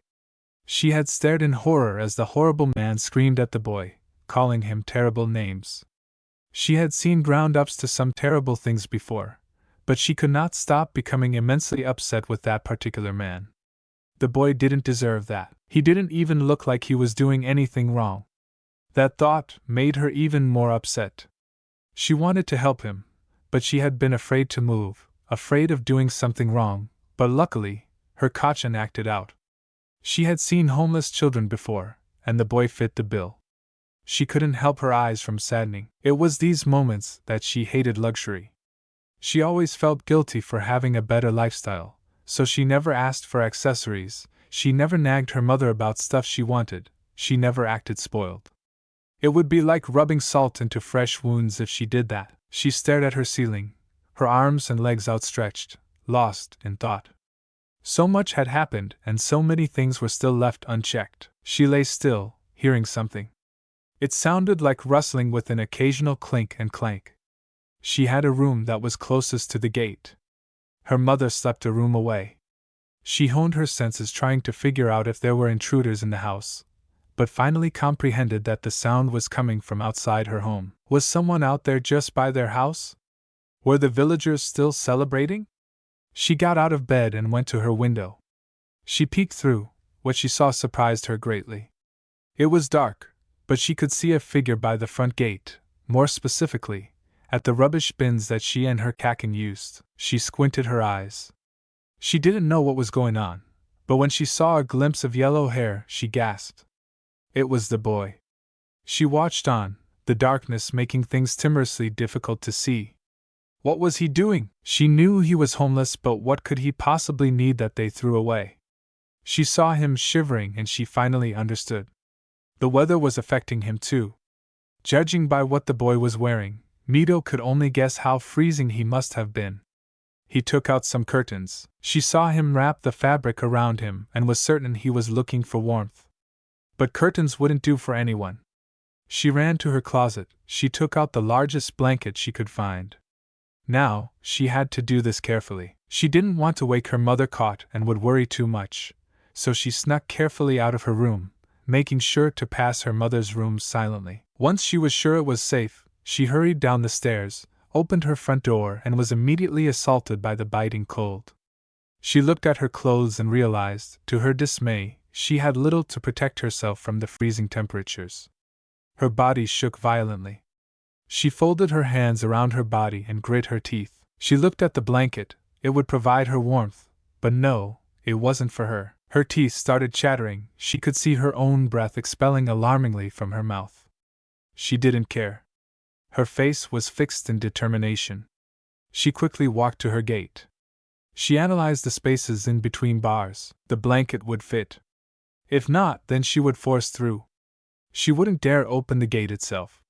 Kachin had warned her to keep it closed until she said otherwise. She would at least heed that warning. Once she was close enough to the bars, she softly called out, trying to still her shaking form, "Excuse me."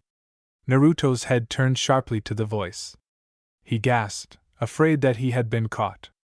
He hadn't planned on going out from his shelter, but the weather had been too cold for even newspapers to protect him. He walked around in desperation, looking for anything that could provide him warmth. People were all around.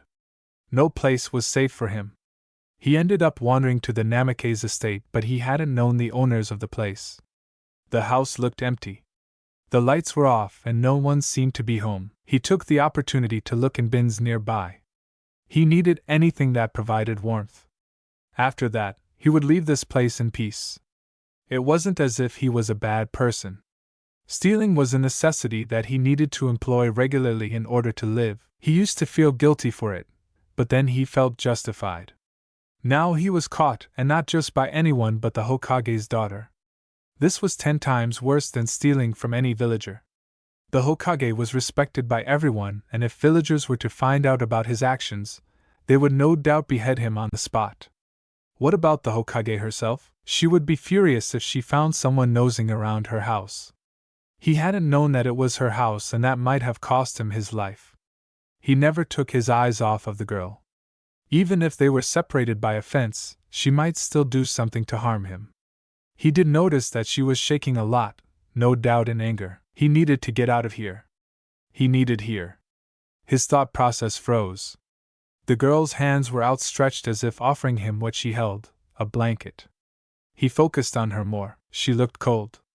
Was that why she was shaking? But why would she be cold? She had a blanket in her hands. Mito felt her legs trembling as well. She grimaced, the cold affecting her badly. If she continued to stay out of the house, she would get sick and Kaken would be upset. Please take it, she breathed haggardly, looking nervously to her home and then back. I saw you looking for something to keep yourself warm. I got the biggest one I could find, but Naruto didn't take it. He stared at her, shocked and still fearful. He couldn't do it. She was planning something. He couldn't trust her. Taking that blanket from her could get him killed. Mito looked at him, confused. She didn't understand why he wasn't taking the blanket from her. He seemed hesitant to approach her.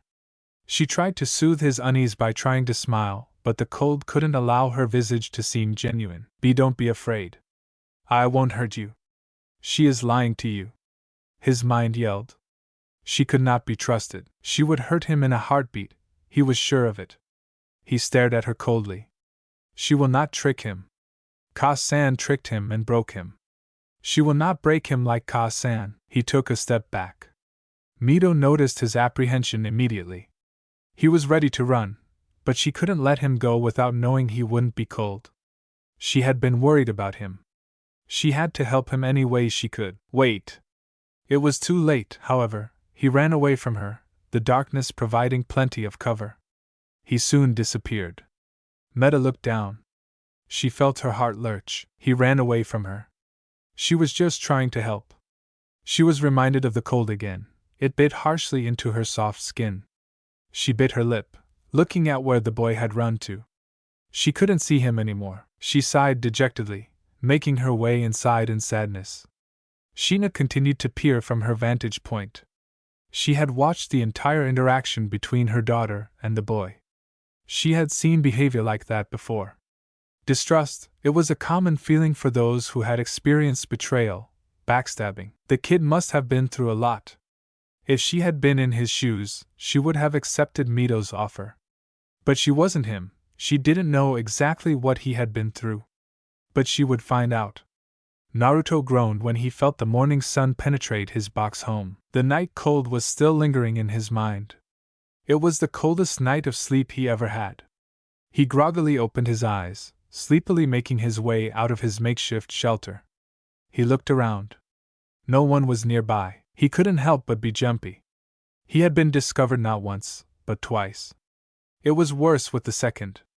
He had been afraid that he would wake up and find the Hokage demanding why he trespassed on her home before she killed him, of course.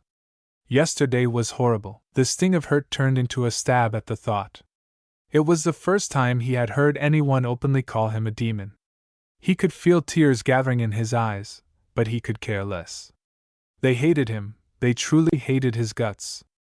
He had always known in the back of his mind, but to actually view the animosity for what it was made him feel sick. He didn't feel like doing anything today. His stomach grumbled, forcing him to flinch. He was hungry again, but he had run out of food, and he didn't feel like going out and looking for more. He was depressed. What was the point of living here? He had tried to run away from the village, but Umbu would always stop him, forcing him back to his predicament. He looked at his box home. It wouldn't be holding up soon. The cardboard looked like it could fall apart at any moment. Great, he had no other choice but to look for a new one. His face dropped. He didn't care anymore. If he died from starvation or something else, maybe the next life would be better. He made his way to his home again, planning on spending the rest of the day in slumber. So this is where you live. Naruto's heart stopped. He could try to convince himself that he was hearing things, but the voice was too close for comfort, and it sounded too real to ignore. He looked behind him and saw the fifth Hokage standing casually a few feet away from him. Her arms were folded together, she stared at him evenly, not giving away her emotions. Naruto yelped in surprise, scrambling to the dead end of the back alley. His eyes bulged. He had been worried that one day this day would come. He didn't plan on alternative action if the moment ever happened. He felt like an animal, trapped, on the brink of being slaughtered. Kushina analyzed the child's behavior carefully. It was the same as before. Fear. His eyes kept darting around, obviously looking for any means of escape. He looked pitiful. I have to admit, Kushina started, staring at every twitch he made, trying to notice any signs that he would bolt. You're very hard to find. I spent the better half of the morning looking for you. No, she had been looking for him. She had actually hunted him down. Naruto wanted to cry. He knew it. That girl must have told her of what he did. She must have told her that he had tried to hurt her too. He had seen people making those excuses before.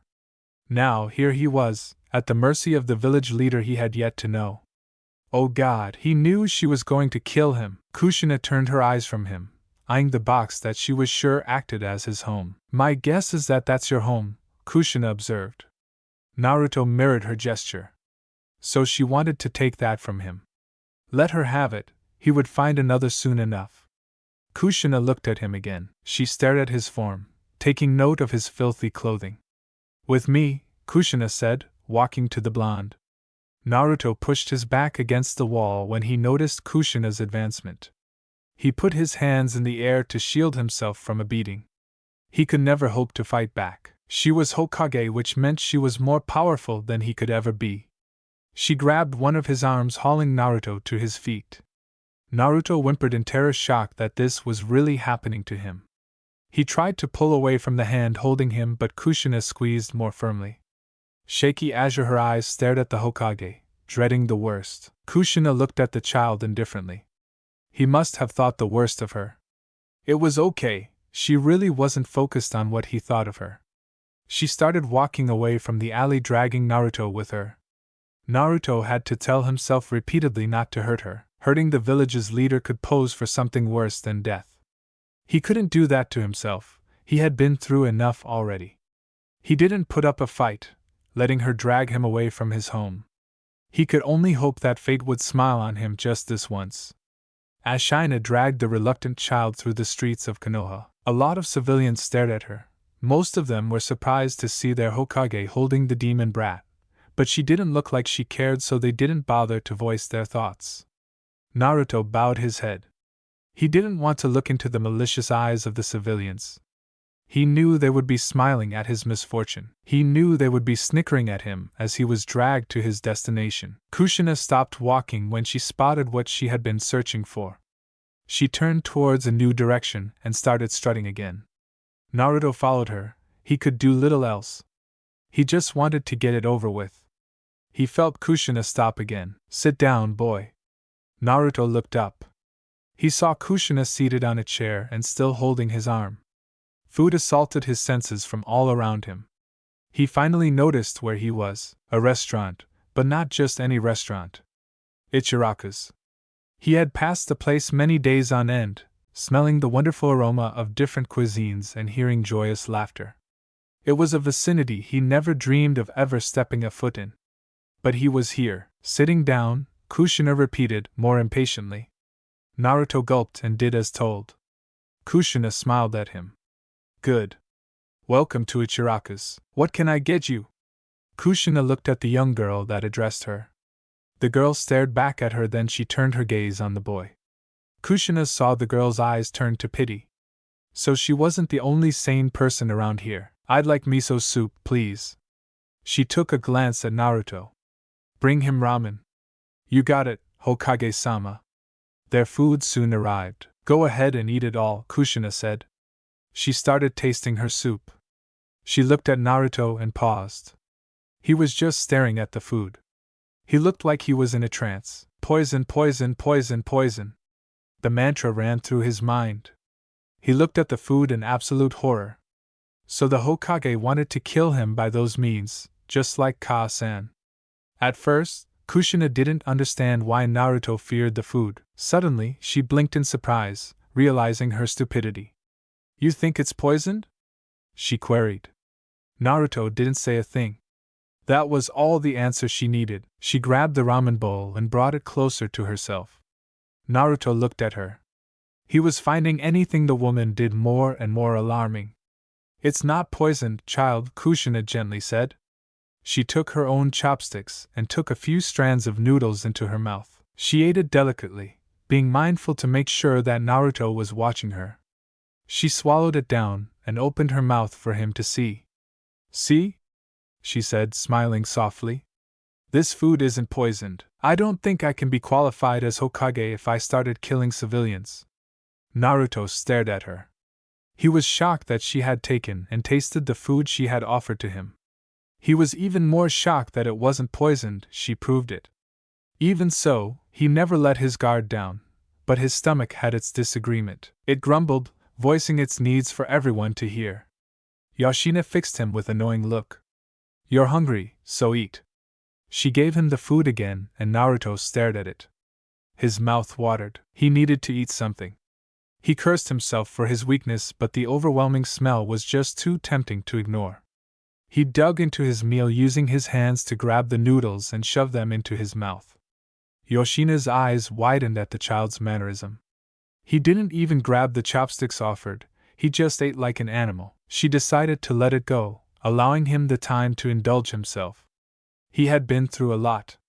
Naruto finished his food and burped. His belly never felt so full, and his taste buds never felt so satisfied. He looked around. Every person in the restaurant stared at him in surprise, even the cooks. He thought they were shocked that the demon brat was in such an establishment, but realized that he might have gone overboard with how he ate the food. Well, you sure have a healthy appetite, Kushina cut through the silence. Would you like some help? Naruto frowned at her. Upon noticing his confusion, Kushina clarified, would you like more? Naruto didn't say anything. He didn't know if he should even depend on this woman, but his eyes gave him away. Kushina saw the look and turned to the waitress. Give him another bowl, please. I am, Hokage-sama. Please give the child another bowl. Yes, ma'am. The second bowl swiftly came. Go on, little one, eat up, Kushina coaxed, continuing to eat her own bowl of miso. Naruto paused and stared at the food again. He didn't move, never made an attempt to eat it. Kushina rolled her eyes. The child obviously had major trust issues.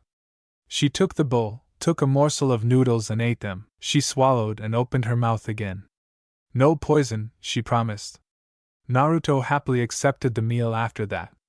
Kushina watched him eat and rapt interest. She would need to do a thorough investigation on the child. This whole poison thing was alarming in itself. Sarutobi would be just the right person to start. She cleared her throat. I want to make one thing clear.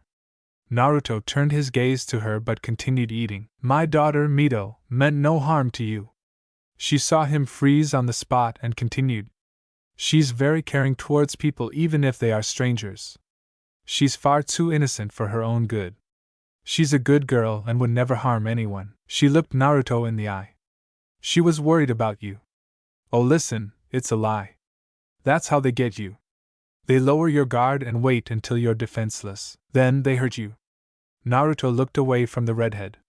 He ate his food much more slowly than before. His face looked troubled, uncertain. Kushina understood his reluctance to accept anything she said without definite proof. Trust was difficult to earn sometimes, especially to those who had their trust shoved back at them with betrayal. It's alright, you don't have to think too much. I just wanted you to know my daughter's intentions. Please eat to your heart's content. Naruto had never eaten so much in his entire life. He couldn't remember the last time he had food of such quality and quantity. By the time he was done, stacks of plates stood tall on the counter. If I knew how much you were going to eat, I would have been a little more careful with your quantity, but it's fine, Kushina said. She took out money from her purse and paid for the food. She stood up and looked at the boy again. Come. Naruto hesitated. She wasn't holding him this time. He could escape. He looked around and noticed that people were ignoring his very existence. He expected to see angry faces, but why weren't they angry? Because of the Hokage. He shook his hand. Where did that thought come from? It didn't matter. This was his open. Kushina grabbed his hand. She saw him planning, it was written all over his face. She didn't need him running away. Come on, she ordered, dragging the boy with her. Naruto was on the streets again. This time he noticed the stares. Most people stared at him scornfully, others were smiling at him, but it wasn't friendly. His head dropped. He knew it. The Hokage was planning on killing him.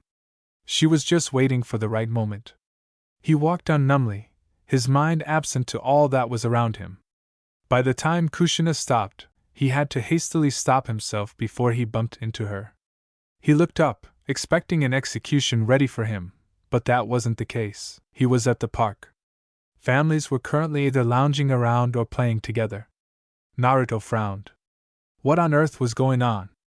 Kushina led the blonde to a bench. She took a seat and motioned for the boy to do the same. Naruto did, apprehensive of what the redeeted Hokage was planning. This didn't seem normal. She shouldn't be treating him this way unless there was something in it for her. He didn't know what to think. Kushina closed her eyes and took in the fresh breeze. The weather was wonderful. There were no clouds on sight. Naruto looked down, feeling awkward and lost with the situation. This woman's actions made no sense. Why was she doing this to him? Was it to mess up his already tortured mind? Did she get a kick in seeing him like this? Ashina opened her eyes and spoke. Listen, I don't know what you've been through. I can tell that it's a lot and it's none of my business, but I hope you remember that I'm your Hokage. Naruto just stared at her. Kushina was nonplussed. I swore an oath to look after this place and everyone in it. You're part of that everyone. It's okay if you don't trust me. Hell, I'm fine with it, but just know this, just like my daughter, I mean you no harm. She didn't know why she was saying these things. The villagers didn't have an effect on her like this one boy she was talking to. She didn't know what compelled her to act when she was towards him. It was confusing to her. These feelings she was experiencing, they didn't make any sense to her. She looked at Naruto and noticed that his eyes were drawn somewhere. She followed his gaze and saw an ice cream cart. It clicked. You want ice cream? Kushina asked, keeping her gaze on the cart. She stood up and started walking. Don't go anywhere, I'll be right back. Naruto watches her leave him. This was his chance. He could finally make a run for it. His body refused to move. He tried to do it, but it didn't budge. Even when his mind screamed the command, his body had a mind of its own. He couldn't understand why his body wouldn't listen to him, why his senses weren't warning him of usual danger. Here, Kushina said, hand outstretched with an ice cream cone. I didn't know what flavor you wanted, so I kind of went in blind. Naruto looked at the ice cream and then the Hokage and then the cone again. I forgot. Kushina took the cone and licked it. No poison. She handed the ice cream to him and took a seat again. He ate in silence, neither saying anything. Yoshina could tell that the child still didn't trust her, but that was fine with her. It will be handled soon enough. She stood up. I had duties to attend to. Don't worry about paying me anything. She started walking away, then her eyes widened. She looked back, noticing the boy's attention was still on her. He was very attentive, she had to admit. What's your name? Naruto's eyes grew at the question. Is that the reason she took him around and gave him food, to get a name out of him? His poor 7-year-old mind couldn't get it. His name meant nothing. Why was she so interested in it? The part of him was nervous in giving the woman anything. Another part of him felt it needed to be done. He felt like he owed her. He didn't like that feeling. Naruto Uzumaki. Shina looked to the sky, processing the name. Well, I have to admit, that's the first time I've ever heard anyone named Naruto. We share the same last name too. Who knows, maybe we're related. Naruto gaped at the woman. That was not the reply he was expecting. Yoshina shook her head and smiled. Perhaps I'm just jumping the gun there. Well, Naruto, I want you to meet me at my home tomorrow. I have news for you, she said, walking away for the second time. Naruto watched the woman leave, even more bewildered than he had ever been. He looked at his ice cream cone. He was so confused. She wanted to see him tomorrow. Why was that? Was she planning something? She's suckering you. Don't fall forward. It will be like Kose-san if you do. Naruto scowled. No, he will not be suckered. He will not be used. He dropped the ice cream cone on the ground and stood up. He headed home. He needed to relocate, find a place where no one could possibly discover him. Yoshino arrived at the Namikaze estate.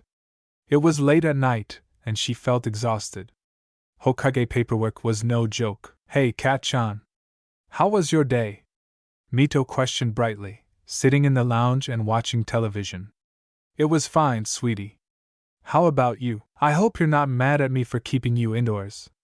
It's okay, I'm not sure I want to go outside yet. Don't act that way.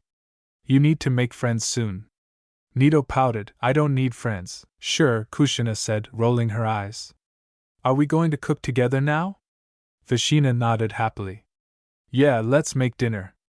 Yay, I get to help. Kushina went into the kitchen followed by an enthusiastic Mito. The mother took out vegetables and pieces of chicken. She took out rice balls from the refrigerator. No, Ka-chan. Mito protested. Let's make our own rice balls. Kushina looked at Mito. Sweetie, we ping. Oh, that's the bell. Someone must be at the gate. Wait a moment, Mito. Yoshino went outside and approached the gate. She was surprised that someone actually came to her house. Who would be here this late? Good evening, Hokage-sama, you have mail. A man bowed. Luckily for the mother, he was on the other side of the gate. Kushina nodded her thanks and took the envelope from the man. She went back into her home, tearing the envelope open and taking out a letter. Her eyes looked at the content. She read every detail. Mito, do you know where a quill is? It should be by the dining table, Kaken. Thanks, sweetie. Kushina found the quill. She dipped it in ink and wrote on the same letter she had received. She put the letter in a new envelope. She went back outside, noticing the man was still in the process of putting mail in other homes. Hey, she called. The man turned to her. Hokage-sama. Take this to the export box. Mark it as urgent. The man nodded, taking the letter. It will be done, my lady. Thank you, good night. She went back into her home. Chan, are we gonna cook or what? Her daughter whined from the kitchen. I'm coming, Kushina grumbled playfully. She was thinking back to the day's events. She had done a lot of work on her first day as village leader. The council seemed quite satisfied with her efforts. They praised her without a second thought. The village treated her like a queen. To some, this could have been seen as a way of sucking up to the reedy uzumaki. It is just, as you said, it would be a Bido-kun. After analyzing all the information, it would seem prudent to form trade with Suna, a council member said. The council were seated in their usual places. Kushina had busied herself with paperwork during the meeting, reading and stamping anything she alleged as worthwhile. She hardly regarded the conversation with her own consent, satisfied with listening mildly as the council continued their banter. I disagree, another said. Suna at the moment has little to offer us when it comes to resources. They are already struggling as it is with the fundamental well-being of their very own village. Establishing trade with them could prove to be a liability. The hare regarded the members' words, then turned her gaze to their Hokage. What do you think, Hokage-sama? Hashina didn't raise her head to look at them, but she visibly paused her endeavor. She took a second longer, but acted too quick for anyone to pay any mind. This matter does not require my involvement as of yet. Continue to discuss it amongst yourselves. Imura frowned disapprovingly. This does require your attention. Although we understand that you brought all those papers and books so as not to lose sight of the copious amounts of administration left by Sarutobi, I can't fathom you leaving such an important decision to us so excessively. Shina casually continued her work, saying indifferently, I said that this matter doesn't require my input as of yet. It does not mean I won't be involved when I see it fit. Nomura stared at her for a second and then nodded, seemingly satisfied. As you wish. The hare decided to pick off where the important conversation ended. Back to Suna. It would seem that this isn't as easy as Lightning Country. Some nodded her head. You're right, but in any case, I vote against forming an alliance with the Sand Village. Why is that? The reasons already pointed out. They do not have the resources that would satisfy and ensure our development. If we establish trade with them, then that would mean we would need to share our products and services. From the way I'm looking at it, they'll benefit more from this than Konoha. Ohara nodded in agreement. It was a factual point that the Leaf Village had more to offer than Sand. But Shikaku chimed in, Establishing a treaty and subsequent trade network could give us an advantage on villages such as Kumo. We will have access to more willing shinobi in both the tactical and medical directorates. It would increase our productivity and safety tenfold. Remember, they have a weapon that could become extremely beneficial if we ever needed it. It immediately dawned on most of what Shikaka was talking about. I see, Mibuki said. You mean the San Jinchuriki? Shikaka nodded. Some clicked her tongue. It is a plausible price for an alliance. Adding our Jinchuriki to the mix would probably give us more power than we can handle. Kushina stopped reading a scroll and stared at the council members. They had her attention now. Yes, but there is still the problem of outweighed value. There is still very little to count when you think about two villages sharing valuable intel and merchandise. Weigh the positives from the negatives. Everyone turned to the person who had spoken, Kushina. Kushina cupped the side of her face with a hand, donning a bored, negligent posture. If you compare the good from the bad in earnest, then you can come to a solution of what choice is the right to make. You're already there, just simplify it. Okay, Inoichi said slowly, I guess the bad would be they have little resources to trade, meaning we would have little to get. A plus, Shikaka continued, would be that they have a lot of shinobi who can offer us support. Furthermore, they have a Jinchuriki. Combining those two aspects creates a powerful prospect. Fushina nodded. Anything else? The council exchanged glances, admittedly having nothing more to think of. Well, nothing major. I think those are the most important issues. Yoshina nodded again, then the decision was easy to make. Taking account that Suna has never been openly hostile towards us, I propose we form an alliance with them. At first, some members seemed to disagree. But after thinking it over, they really didn't know if it was wise to doubt the woman that had so much power over them. They murmured amongst each other, occasionally glancing back at their Hokage. Ashina stared back in disinterest. After a few minutes, the council made their decision. You are most wise, Hokage-sama. We agreed to allow trade between us and Sunagakure. Then that problem has been solved. Pahara nodded, brimming a smile. Quite easily, in fact. You're sure living up to our expectations. I should hope so. Now, about the subject of the Jinchuriki of this village. Pahara blinked at her. What about the child? I have not been given so much as an explanation on his activities or his whereabouts. Amura frowned in confusion. Oh, I thought Sarutobi would have told you by now. He has not. Ahara took a pause to think. It's strange. He had been adamant to tell you himself, although we couldn't understand why. It wasn't as if the kid was important. Sheena furrowed her brows, but said nothing.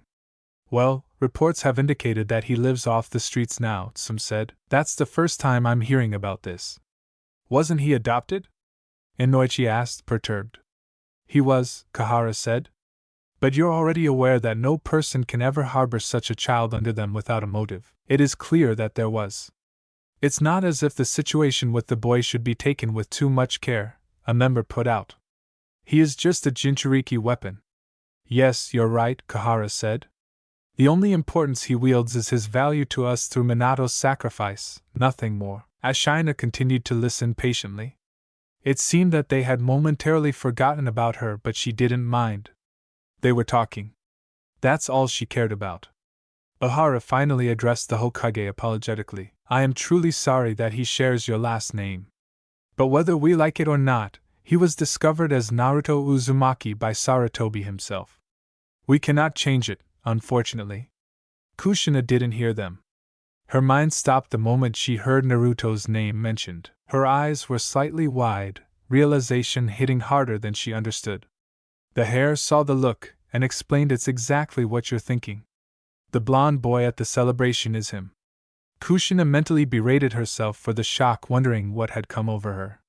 She looked at the old woman and spoke softly. I see, that was him. That's how this village treated Jinchuriki. That's how every village most likely treated Jinchuriki, as nothing more than tools for their use and disposal. Meeting adjourned, Kushina said suddenly, standing up and taking the paperwork with her. Before she went on her way, she eyed 2 empty seats. I noticed those seats have been vacant ever since my arrival. The Haru followed her gaze and said, of course, the Uchiha and Hyuga clan are on undisclosed retreats. They should be back in a few days. Ichiha. Iharu stared at the Hokage worriedly.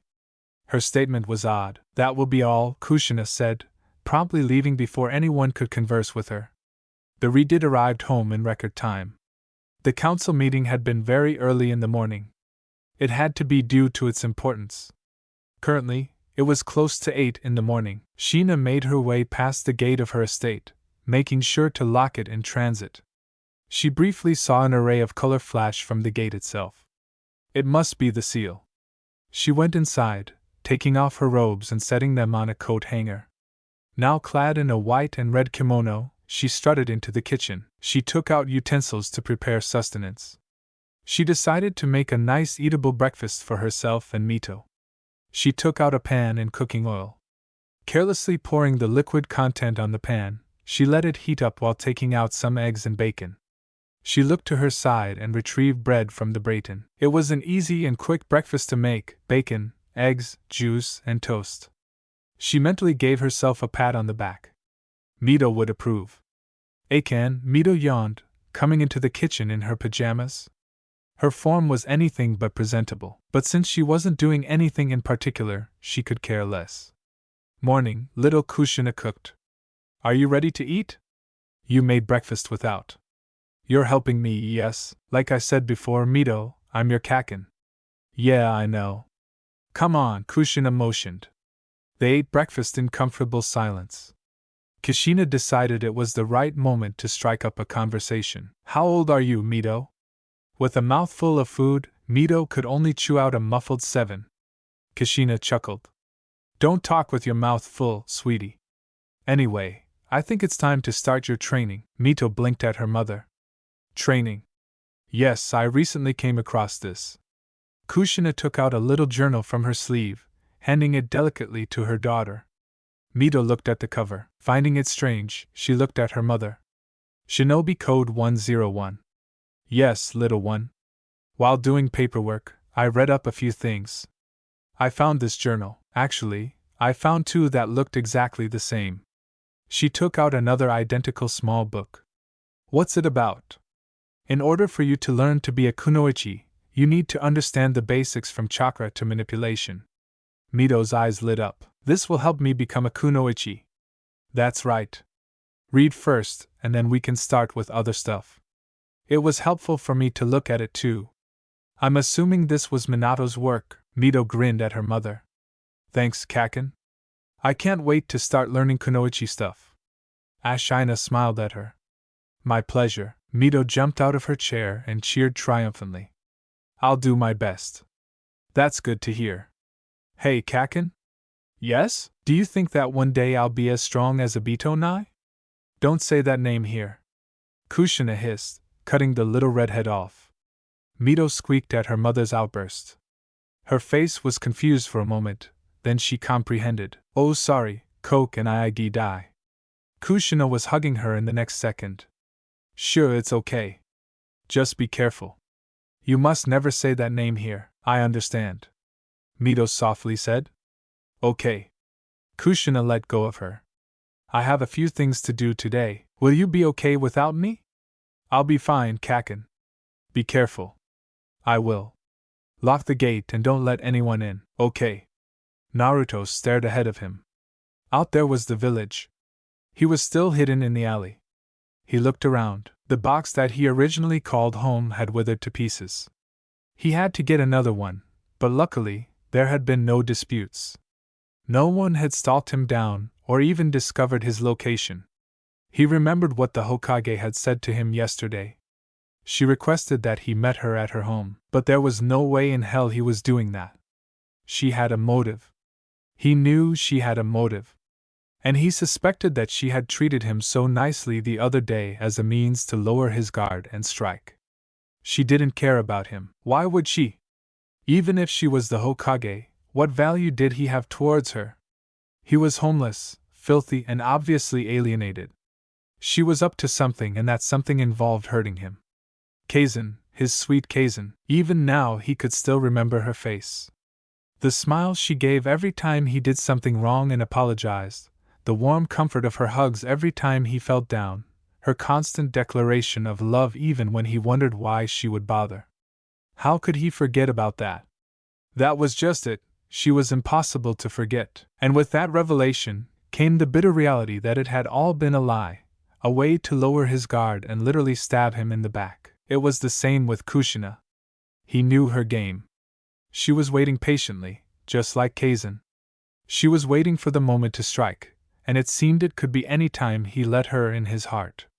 No, he couldn't stand that, not again. So it was safe to say that he wasn't going to see her today. In fact, he had planned on finding a new location to hide from prying eyes. But alas, he could not. No matter how he thought about it, it never ended well for him. His current location was the best possible place when it came to safety. No one bothered coming inside, afraid that the place might be cursed and that stuck in his favor. Unfortunately for him, Kushina knew where he lived. There was no doubt that she would be back, but whether it was to kill him or offer him something, he couldn't know. He just hoped. No, he prayed that she would just give him a day. He just needed one day to reflect. Only then could he possibly face her more steadily. I thought I told you to come to my house today. Were you planning on staying here? Naruto mentally sulked. It seemed fate couldn't care less about his worries. He looked up, noticing the woman in front of him. She had a frown plastered on her face. But she didn't look angry, more annoyed than anything else. He just stood there, staring blankly at the Hokage, hoping above all hope that she would just leave him alone. Yoshina eyed the boy in front of her. It had the same look as yesterday. He obviously didn't want her near him. She strongly suspected that it had something to do with his past. From what she was able to gather, the blonde had been adopted. So what happened? Deciding to focus on the current problem, she fixed a stern look to the kid. I know you don't trust me, Naruto, but I'm not your enemy here. There's a reason I called you to my home. I can understand why you didn't come, but I'm a little irritated by your lack of faith. Naruto's eyes were wide. It felt unusual hearing his name come out of the woman's lips. She had said it so cleanly, no malice, no mirth. He had already gotten used to the demon, but hearing his name uttered on another's lips brought on a strange feeling. He shook his head, warding off thoughts of the other person who used to say his name like that. Sheena raised an eyebrow. I don't think I asked you a question. Whatever. Are you going to come with me willingly, or do I have to grab you like yesterday? Naruto grimaced, struggling to gulp down the lump in his throat. He knew it. She came to take him away. Maybe it was for real this time. Would you come willingly, Naruto? Kushina asked, softer than before. Naruto didn't think it was his place to answer. Why bother denying the also powerful Hokage? He nodded his head. No, I need to hear you say it. Naruto looked back at the woman. She had a frown that looked worried. He didn't know what to make of that, but right now, it didn't matter. Yes. Ashina beamed at him, surprising him greatly. Great, now come along. She walked graciously out of the alleyway and Naruto begrudgingly followed. He kept his head down, avoiding eye contact with any village judgment. It wouldn't help to stare back at them since they all hated his guts. Now he had to truly wonder where he was being led to. Yesterday had been a bit of a surprise. It was the first time anyone had ever treated him to food, as fake as it was. This day could end up the same way, or worse. Death. It wasn't looking like a bad way to go these days. His life had been horrid from the start, and although he had survived and prevailed for so long, wasn't death the gateway to a better place? Wasn't there somewhere he could live in peace and not be treated like a dirty dog? His childish mind couldn't make a consensus, so he pouted, following the Hokage's feet. No small talk was exchanged and Naruto was already used to Kushina's silence. So it came as a surprise when the mother did actually speak up. We're here. Naruto looked up so fast that he resembled a bobblehead. What greeted his eyes was another unexpected view. Sheena turned her attention to the surprised blonde and offered a little smile. It took some time asking around, looking from place to place, negotiating deposits, but I guess I can be proud of my one-day effort. Naruto regarded the reader silently, asking what she was talking about. Yoshina saw the face and immediately picked up on the confusion. Oh, of course, you must be lost. She looked back at the building that stood in front of her. It was a modest complex with quite a few aligned rooms. It seemed recently painted in a light orange shade. The windows of each section looked brand new or replaced, but that was just the outside. Sigh. I was told it was recently built for retired or off-duty shinobi and kunoichi veterans, and since I could hardly find a place that wasn't already full, I figured this place would be at least suitable for you. Come on, let's check the inside, Kushina said, already moving. Naruto was perplexed with what Kushina was saying. He couldn't grasp it, no matter how much his mind was pointing strongly to implications that shouldn't be there. It shocked him while walking inside and staring at the beautiful furniture and decor that he was still alive. This certainly wasn't the sort of place to kill a child. It looked too lavish unless there was a secret room to kill demons. The pair climbed up a flight of stairs. Once they reached the intended floor, they made a right and passed 6 rooms. Kushina stopped at the 7th and Naruto had to halt himself or risk bumping into the Hokage. He followed her gaze and noticed the door that was in their way. Room 305, he murmured, never noticing he said it out loud. Kushina actually heard him. You can read. Naruto flinched at her surprised tone, fearfully deciding to keep silent. A tad wavered, Kushina returned her attention to the door. Well, Naruto, it's not much, but I hope you appreciate it. The Hokage opened the door. Inside the apartment room were boxes of furniture and unpacked foods. In the middle of the room was a woman with long raven hair wearing a black kimono and shinobi sandals in the process of unpacking a few boxes. I sigh, Kushina called. The woman jumped, turned around, and hurriedly bowed. Gee, good morning to you, Hokage-sama. Good morning, Kushina nodded. Isai took a brief look at Naruto. The blonde saw the woman's eyes flash, and then she got back to work unpacking. Naruto couldn't tell what that look meant, but his instincts were already warning him of danger. Isai is my assistant, Kushina said. I asked her to be involved in helping you adjust to shelter. You are the first to be treated to free housing, child. If it works out better than I expected, I think I'll turn this entire complex into a shelter for the homeless. An amicus woman specifically chose her words. She didn't want to give any indication of false implications such as harmful intentions to the boy. Using words such as program or experiment could probably set Naruto off the wrong way. She'd already seen how jumpy he could get. It was better leaving him a little confused than giving him bad ideas. Isai was another story on her own. Ishina sighed and shook her head, remembering what a chore it was getting the woman involved yesterday. Isai had refused to cooperate vehemently. It shocked Kushina when she witnessed the woman show such animosity and fear when she mentioned Naruto. That was before she found out that the blonde boy was the Jinchuriki. But Kushina had to force her hand. Isai had graduated with high colors in the medical field. Her expertise in counseling was revered by a lot of people, but it seemed her youth, she was only 20, was inhibiting her ability to act professionally. Kushina honestly considered casting the woman aside as a candidate, but no one else was best suited. However, she would need to keep a close eye on her. Isai, I have company, Kushina said, her rebuking tone causing Isai to jump again. The woman quickly turned around. My apologies, Hokage-sama. Good morning to you, Naruto-san. Naruto stood rigid. What was this? Why were these 2 women calling him by name? What happened to the demon? Were they ill-informed? Naruto, she greeted you, Kushina informed, expectantly looking at him. Naruto had no clue why Kushina was telling him the obvious. He stared back at her, his expression blank. Kushina shook her head. The boy had serious trust issues, very serious. She shouldn't have expected much aside from the fact that he could read. You must greet her back. It's only polite, Kushina said. Naruto's eyes widened. He had forgotten. He looked at Isai and squeaked out a greeting. Isai was shocked with how scared Naruto looked. It was like he feared being punished. No, he was just hiding his true colors. This was the demon that killed her brother. There was no way those scared azure eyes were genuine. She would put that aside for now, however.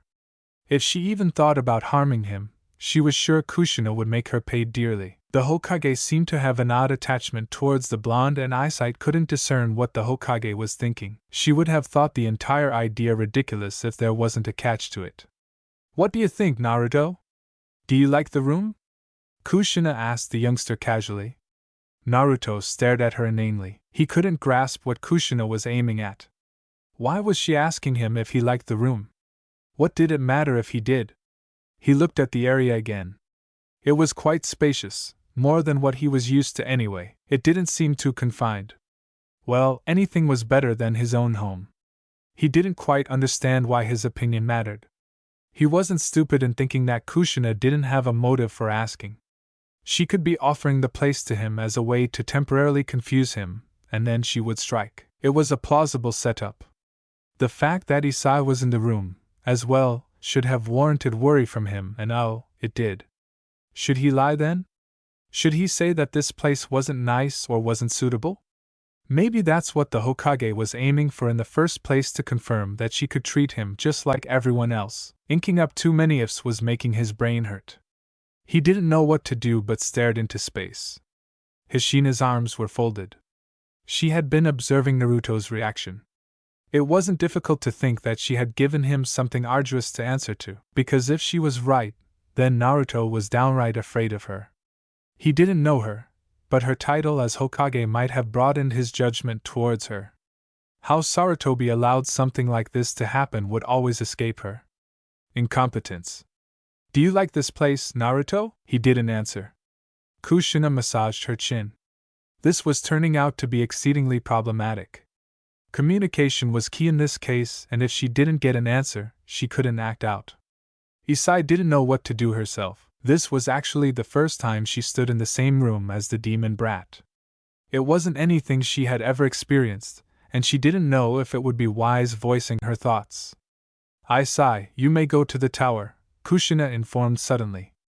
Isai's head perked up at the sudden request. She didn't expect Kushina to be kicking her out so quickly, but she welcomed the change. With a quick bow, she left the Uzumaki pair to their own devices.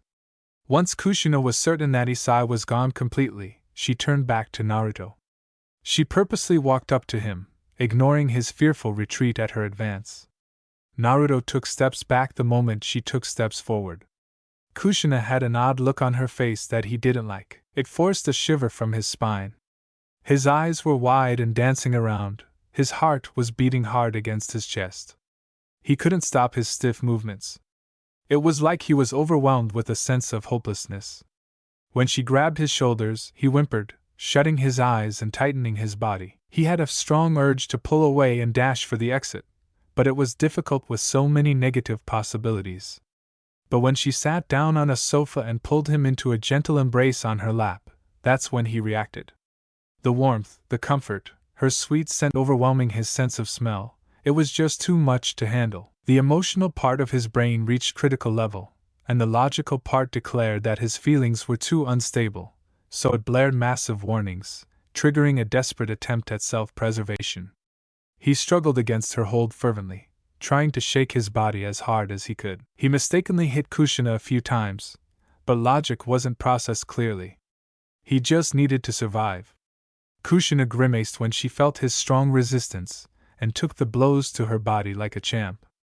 She had very little idea why she chose such a reckless approach, but it was actually subconscious movement. She had no idea what her body was doing until it was too late. She didn't pull away, however, and held on tighter the more he fought her off. The fear his body was exuding was evoking strong maternal instincts in her own body that usually reacted when something bad happened to Mito.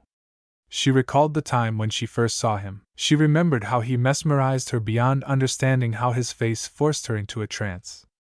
After that, he never left her mind for too long, but she wondered why that was. She couldn't thoroughly explain it, she didn't know how. Seeing him suffer made her ache a little, and to someone who didn't give any villager her time of day, that little ache was a very strong feeling. It made her want to do things she cogently knew were wrong. For someone in her position, having inconsistencies in rationality was dangerous. But here she was, hugging Naruto as protectively as she would her own daughter. He struggled for some time, flailing his arms and legs about like his life depended on it. Well, in a sensible interpretation, it did. After some time, that adrenaline pumping in his veins vanished completely. He was utterly spent, even laying his head on Kushina's shoulder to catch his breath. Kushina never lost her cool for a second. She let him do as he wished. It was easier now that he exhausted himself. It meant that he was much calmer to deal with. Putting strange thoughts entering her subconscious aside, she leaned back on the sofa, breathing softly. "Do you like this place, Naruto?" she asked quietly, waiting patiently for his reaction. Naruto nodded his head. He felt too weak to argue. He was slowly losing all sense of reality from the woman's hold. It was so much more placating than Kaizen, it felt too good to pull away. The betrayed part of him tried its damn best to fight off the unwelcoming feeling. But the lonely boy, looking for anyone to give him attention and security, never felt as safe as this moment. "Good. From now on, this will be your home," Kushina announced, a bit surprised she didn't get any refusals. The fact that Isai would be also staying with him didn't seem like a topic to bring up yet. No, now that she thought about it, this opportunity gave her a very appealing idea. Since she was treating him to free housing, she might as well go all the way. She strongly wanted to. She looked down, eyeing his blonde hair. "Have you ever thought of being a shinobi?" There was a pause, but Naruto hesitantly raised his head. He tried and failed to keep eye contact, feeling slightly drowsy. Ashina noticed his fatigue immediately and decided to cut to the chase. "If you become a shinobi, you can protect yourself from those who want to harm you. You can buy things and live alone if you want. You'll be strong enough to make a huge difference in your life. You could even become Hokage one day." His drowsiness temporarily forgotten, he stared at her with eyes so wide they looked like they were going to pop out. Hokage, that was actually possible for him. No one had ever told him of such a thing. Was she lying to him? "Everything I said is the truth." She read his mind like an open book. "You could be a great leader for this village. Then, people wouldn't treat you like this. He would be free. They would actually accept him." He knew being Hokage was a big thing, but he never thought it was this big. But wait, why lead these people? What had they done to deserve that out of him? Being Hokage sounded like an easy way out of being treated like shit, but could he really live with himself if he gave these people the power to take everything they did to him and cast it aside like an afterthought? No, they hurt him terribly. Being Hokage would be like selling himself off to the wolves that bit his hands off. Getting revenge wasn't something he would entertain either. For all her wrongdoings, Ka-san was a great mother until she tore everything they had apart. "Revenge is never good," she said. And from all of Sarutobi's talking with kids, it solidified that belief. So no revenge, but he didn't want to settle for less. Being a shinobi was a powerful prospect, he knew that quite well. So being the strongest shinobi was the best way to go. Why was he even thinking these things? He shouldn't be trusting anyone with his life, especially the fearful Hokage. Like he recalled, she definitely had a motive for everything she was doing. Nothing in this world was for free. He had to learn the awful truth the hard way. There was no way Kushina didn't expect something from him. But he was way too tired to figure it out. His eyes felt heavy, and for some reason, his instincts weren't warning him to run away. Maybe it was the way she stroked his back, or maybe it was the scent of roses he smelled in the space nearest to her. But in any case, he was too tired to do anything. Shina carefully took out a book. She put it on the table next to them. When she looked at Naruto again, she noticed his eyes closed, breathing even and movements relaxed. She truly tried, but she couldn't stop herself from smiling at the sight. This kid had a weird effect on her, once she struggled to con eyes. She gently put him on the sofa. She stood up and decided to leave. It was getting late. She would visit him the next day. There was no doubt in her mind that he would try to make a break for it once he realized that eyesight was going to be sharing the same living quarters. He just needs time to adjust. She knew how difficult that was going to be. He was one person who was struggling extensively with emotional connection. The barrier in front of him could be considered something like a brick wall. Breaking through would require hitting it at its weaknesses. It absolutely had to be done. The dangers of his resentment as a Jinchuriki could very well affect Konoha's existence. That, plus her mind was curiously pressuring her to do it. She sighed to herself. Until tomorrow, she had bigger issues to deal with, as Hokage. See you soon, little one. As the door closed, Naruto's sleep seemed undaunted. For the first time his body melted into comfortable fabric. The soft feel was effective enough to keep him in slumber, and he napped. His head rested on a pillow directly against the arm of the sofa. The arm was candidly next to the table. On the table lay a piece of Minato's work, one of the two things he left behind most probably for his own children. Shinobi Code 101. Thanks for listening to my video. Don't forget to like, share, subscribe and comment below your favorite part. Don't forget to support the author and his story in the description. Sayonara, see you in the next video.